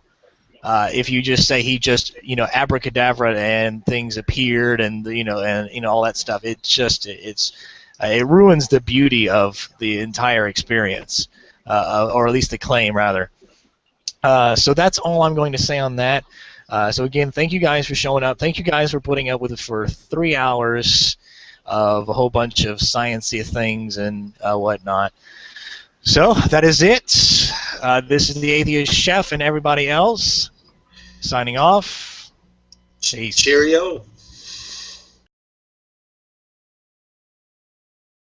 To was it Rhodocetus, and then you go down to Dorodon. I mean, we have some really good matching, and you can actually see how they became land animals to eventually getting into the water. And this is where we can still look at whales and dolphins and so forth, and we can link them back to technology, and actually see how they work. And if people, I remember some hardcore creationist Christians who thought the world was 6,000 years old. When you take them to like Berkeley and show them this, they're actually a lot of times astonished to go, oh wow, now I see what you guys are talking about. And it does leave a lot of questions in their mind, and it sort of destroys their whole 6,000-year-old version of our planet. And I think evolution has been just demonstrably been, to me, one of the great smoking guns for me. So, So I have a question. Oh, go ahead, Wolf. Yeah, basically DNA transitional forms like not just what Suzuki mentioned, but also like Australopithecus africanus, Homo erectus, Homo habilis. Us sitting in this chat room right now. I mean, everything is in a constant state of transition, and in terms of the billions of years that life existed on this planet. Meanwhile, there's a book that says that mentions like a particular tribe from the Middle East that believes that there was a particular entity that created two individuals that have dust and ribs. I mean, I'm just torn. Not really. So, all right. So, what are the best methods that scientists can tell a common ancestry? Now, we can understand, their bone structure, but how many different things do scientists use to say, okay, this one is obviously an ancestor of the other? Are you talking about different fields? Just anything. I mean, from paleontology, biology, studying of DNA. I mean, why don't you just everybody that they can just give us the best, explanations to what each field says about how to prove a common ancestor. Put it that way. Anybody want to take it? Go for it. I believe phylogeny. Well, one of the at least the one notable that you can actually test for now is that I can remember is virus encoding in the DNAs of certain species. That's endogenous retroviruses. Yeah, that's it. That's exactly it. Yeah. And essentially, you can, if you go to, specific ones, is we have certain ones in our genes. I think baboons. Yeah, baboons have also the same type in their genes. And then you go out to further think to chimpanzees, have them as well. But I think one more out, and I can't remember the relative out there, but that one more relative ends up not having one that we have. So they don't have that strand of that retrovirus in our DNA that the other one that we have. Yeah. So. I think our closest relative is the bonobo chimp. Yeah, bonobo is what I meant. Yeah.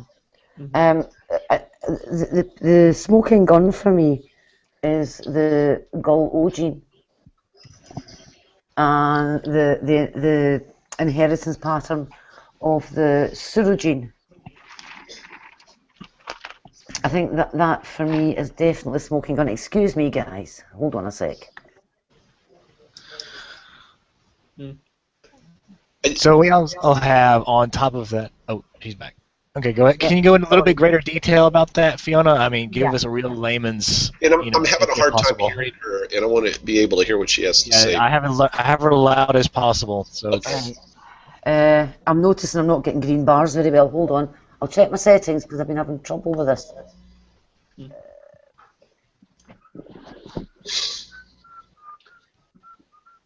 Right, is that any better? No. Sounds fine. Go ahead. I'll do the best I can. Yeah.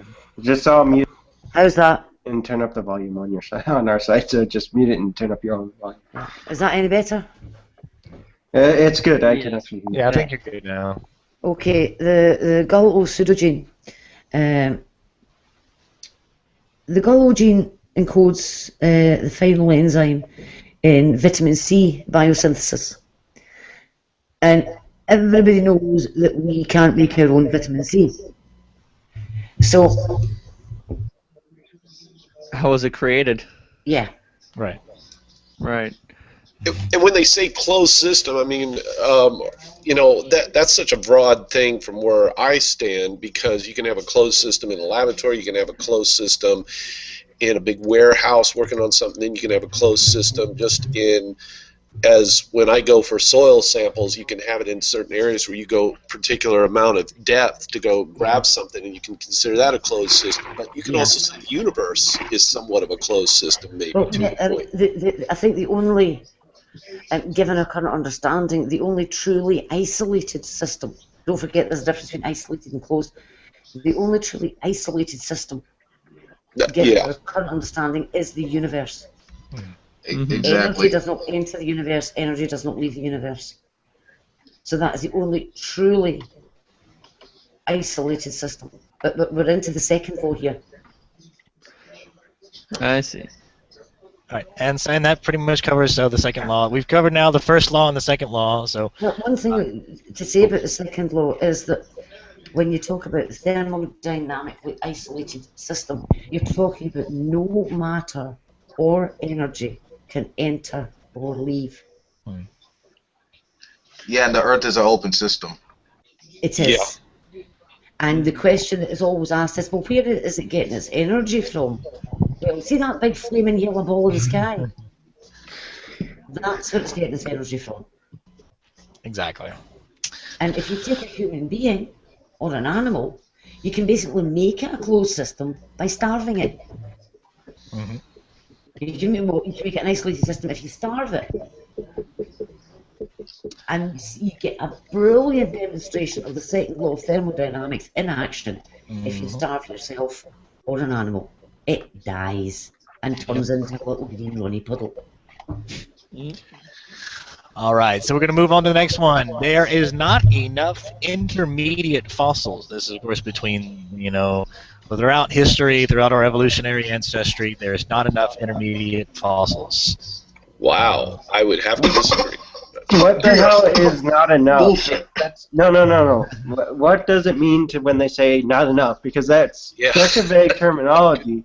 Even if we had a complete series, they go, well, we don't have the babies from this baby and that baby from this baby. Yeah. And it's like, what the hell does not enough mean? Every fossil is an intermediate anyway. Yeah. We're I mean, intermediate. all life is in a constant state of transition. That's what the fossil record demonstrates. Also, just to point out something, I know you wanted to leave kinds right now, but since this section is making heavy use of the Hebrew word kinds, could I chime in with a bit of linguistic help? Please. Go for it. Okay, the Hebrew word kinds comes, according to at least Strong's Concordance, and of course there's also English Concordance. There's a link on the Bible Hub. Basically, it means after which, basically kinds means translated from the Hebrew into the English, not necessarily species, but more along the lines of, if you want to be broad or general about it, not necessarily species or genus, but more the most charitable you could be is family. So in terms of the taxonomy, it's kind of family. For example, in the Hebrew taxonomic structure, bats are put in the same category as the rest of the birds, even though in contemporary taxonomic systems we put them under mammalians.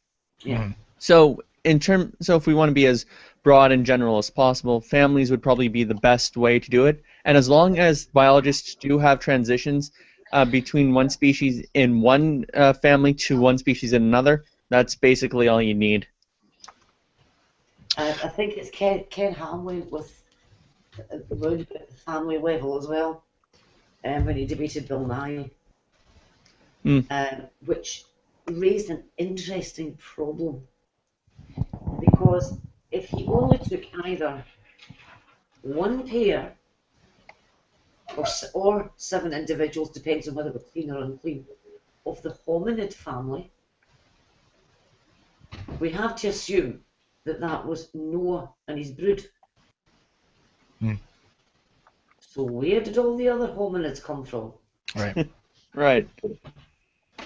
Well, I think one of the nails that hit me was when I got the study about well evolution. I mean, they left such huge fossils behind, and there's a whole lot of them. I mean, we got Pakicetus. if you've seen those bones and you go all the way down. Sorry. Wolf King was here. I just recognized your voice. I just wanted to say hello. I really apologize. But anyway, sorry. Go. And we're starting off with Suzuki DOS, everybody. Oh, I'm so sorry. I screwed up his intro. As soon as I clicked start, you're like, wait, before you start. I'm like, well, it's too late. It's rolling down. All right, everybody. This is the Atheist Chef, Dinner with the Chef, countering creationist claims. Oh, now we're hitting some repeating. Somebody. I don't hear an echo. Maybe. That's actually Epicurus, I think it was. Wait. Oh, no, I'm sorry. I was typing in something. Yeah, at the same time the noise was going on. Yeah. Okay, never mind. And okay, is it now? We're done with the echoing? Yep, we're all done with the echoing. Well, because I'm still hearing it now. Hey, Oh do wait, you you have know what? headsets? That could just be me being. Yep, that's my You're fault. on YouTube. It's because I was listening to myself on the other webpage, like I had it up. That's my fault. Anyways, so as I was saying before I rudely interrupted myself, we have gathered the greatest minds of all of that I could find in a short moment's notice, and we are talking about all sorts of creationist claims. I want to just start off. I'm just going to start off with Suzuki DOS. Just tell us a little bit about yourself. Talk about yourself and what is it you do for a living, and why are you qualified to be here today? Well, I don't know if I'm technically qualified because I don't really want to put myself in any qualifications. Only thing that I did, when I was younger, I was inspired to be a Christian pastor. I went into Lutheran ministry and started to be a vicar, which I taught Sunday school and so forth. And those were the times when I started to realize there was a problem with a lot of answers I was trying to look for. And of course, there were many other factors which I don't want to get into. Then after that, I studied different religions, and then all of a sudden I realized I needed a job instead of doing this hippie thing going on, and eventually I got interested in biology and liked it. It was very hard as I went through it, but I realized how much I had a connection with it. And so I decided, I'm going to go and get my bachelor's degree.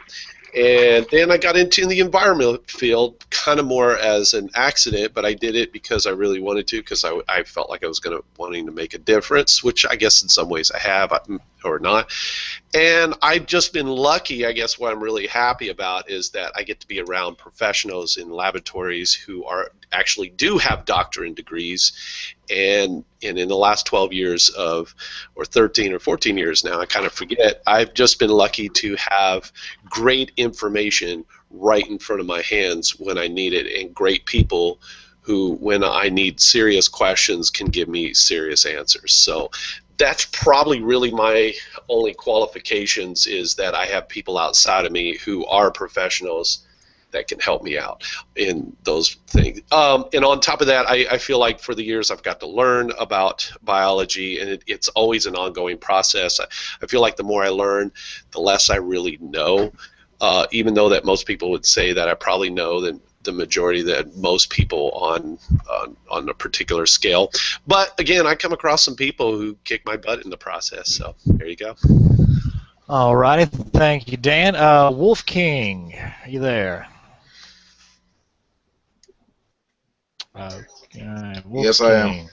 All right, so tell us a little bit about yourself. What is it you do for a living, and what's your focus? All that. Give us the 411.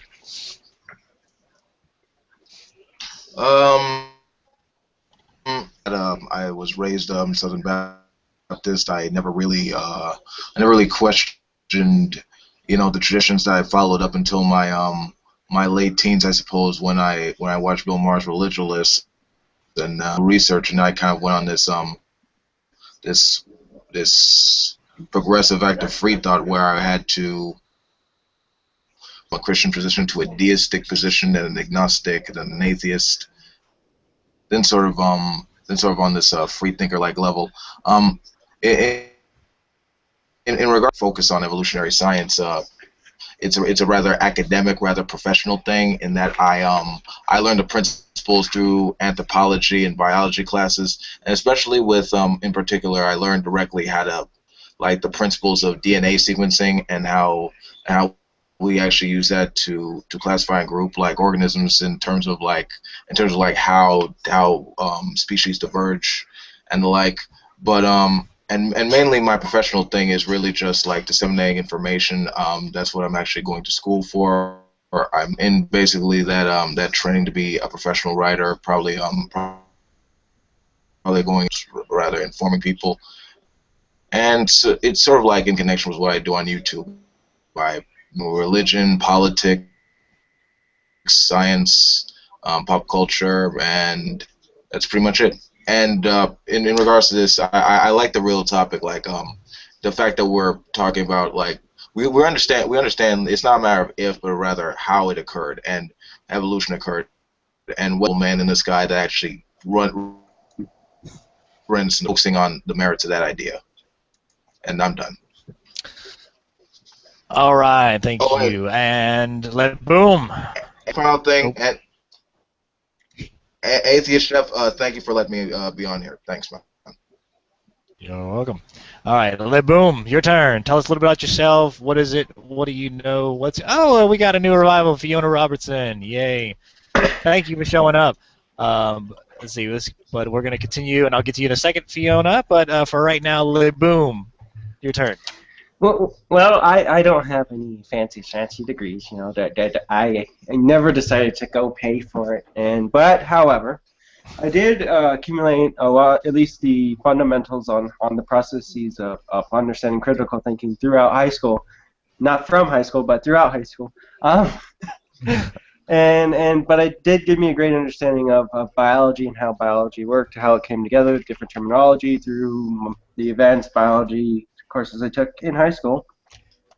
Once out of high school, I quickly jumped onto the internet and basically watched huge amounts of data and videos and went to various websites, science websites, to read on papers and stuff like this. More recently, I've been studying on different formations of amino acids, different chemical compounds necessary for RNA formation, a lot of key ingredients needed for RNA formation, different properties of RNA once injected into different environments, a lot of primitive Earth conditions, and how with these conditions, how we're able to actually form a lot of different chemicals that we didn't think we would, but the experiments have shown that they do form pretty easily, as well as the ability under natural conditions to form links between these chemicals and bonds between these chemicals. All right, well, save the science for the creationists. This is just an intro. so appreciate you showing off how smart you are. But and so finally, are you an atheist, theist? You know, just so everybody knows. I'm a Christian atheist, non-cognitivist. So there you go. Well, I'll put that. I'll spell it out here. Christian, atheist, atheist. All right. Well, while we get that, let's see. Now, Joe Carter, you are next. Please just tell us about yourself a little bit, your position, and why you're here. I am a writer, and I profess profound ignorance and passionate curiosity. I try to blend the two of those and just make a little bit of creep on nibbling at the edges of my ignorance with some reality. So I consider myself an atheist because I don't think we can know those deep things, but I think there's plenty of stuff right here and now that we can know and use to make the world a better place, and I think that's the top focus. So I do have a heavy interest in biology, so that's why I'm really interested in this topic. Fantastic. And Epicurus, your turn. A little bit about yourself and why you're here. What up, what up? My name is Epicurus A. Greek, which is not my real name, if anyone would care to guess or even articulate in 2 seconds of just seeing the screen name, but I digress. I was just going to call you Mustache Guy, so. Oh, well, Mustache Guy's just fine.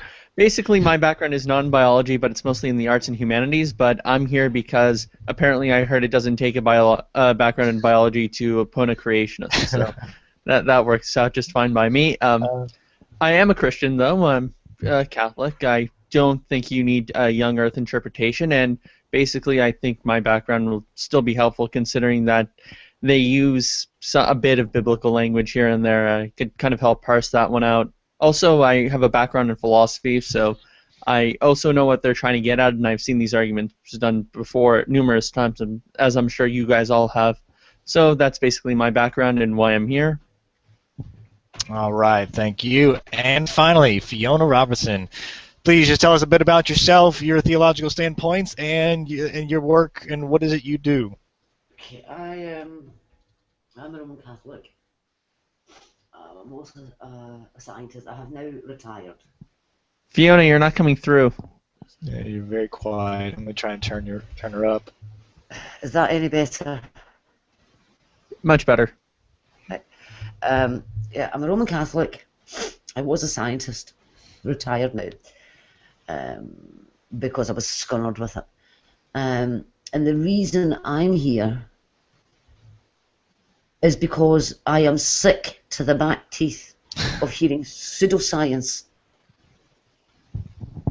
And I got involved in all of this back in 2000, I think, because I just couldn't take the pseudoscience anymore.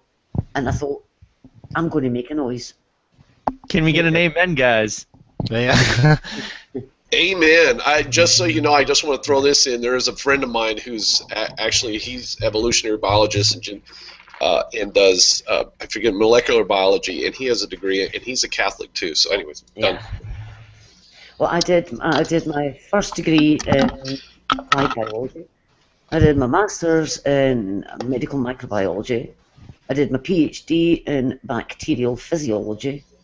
And then I did my postdoc work in gene expression in fish. That's all molecular biology. See, and there you go, folks. You can be a believer and not be a creationist. Epicurus and Fiona are fantastic representations of that. And with that being said, we're going to start off. Everybody, I've given you guys the links to the talking points, but I'm going to copy and paste the first link for anybody that hasn't had the opportunity into the chat. I also put it on the Google Plus chat. So if you go to Google Plus, you can see the chat that has all the entire thing. So in case anybody comes in later, they should be able to see. All right. So there's only a few things that I had pointed out. So okay. So let everybody know that's watching this. How this is going to work is we're going to talk about a main point from a person who gave me an entire list of links and arguments, and so what I'm going to do is essentially just review the link, review what was said. I'm going to give my piece, and then I'm going to let anybody that wants to step in the chance to step in. The very beginning will probably be a lot easier stuff, the real basic stuff that as J.D. Kane was saying earlier, having people like Fiona and Dan and Wolf King would probably just be complete overkill. We probably don't need this many brains to complete or to stand against the creationist argument. But toward the very end, where we're going to really get into the concepts of abiogenesis and proteins and all that kind of good fun stuff, where the smart people are really going to shine, is going to be at the end. So we're going to warm up everybody's brain with the basic stuff, and then we're going to get to the good, difficult things. So the very first thing that I wanted to talk about was actually this might be a little more difficult. I should probably say that toward the end. So let me go to the next one. The first law of thermodynamics defeats evolution. First law? Yeah. Yeah, some people do make that claim. The second law is the most popular, but some people try and go there as well. Yes. So, I think it's even on Answers in Genesis, worst arguments to use. It's been thoroughly debunked. Yeah. Yeah, but that doesn't stop them, does it? No, I've even heard this in my biblical studies circles. Yeah. It has to be emphasized that it only works in a closed system. That's the second law. Oh, that's the second law? So first law of The thermodynamics. first law is First? energy cannot be created or destroyed. Ah, that one. Actually, the first law of thermodynamics in a version of the laws of conservation of energy and adapted to thermodynamic systems. Actually, yeah, you're right. Energy can neither be created nor destroyed. Yeah, it's just that- formed by way of physics. Yeah. Which then begs the question,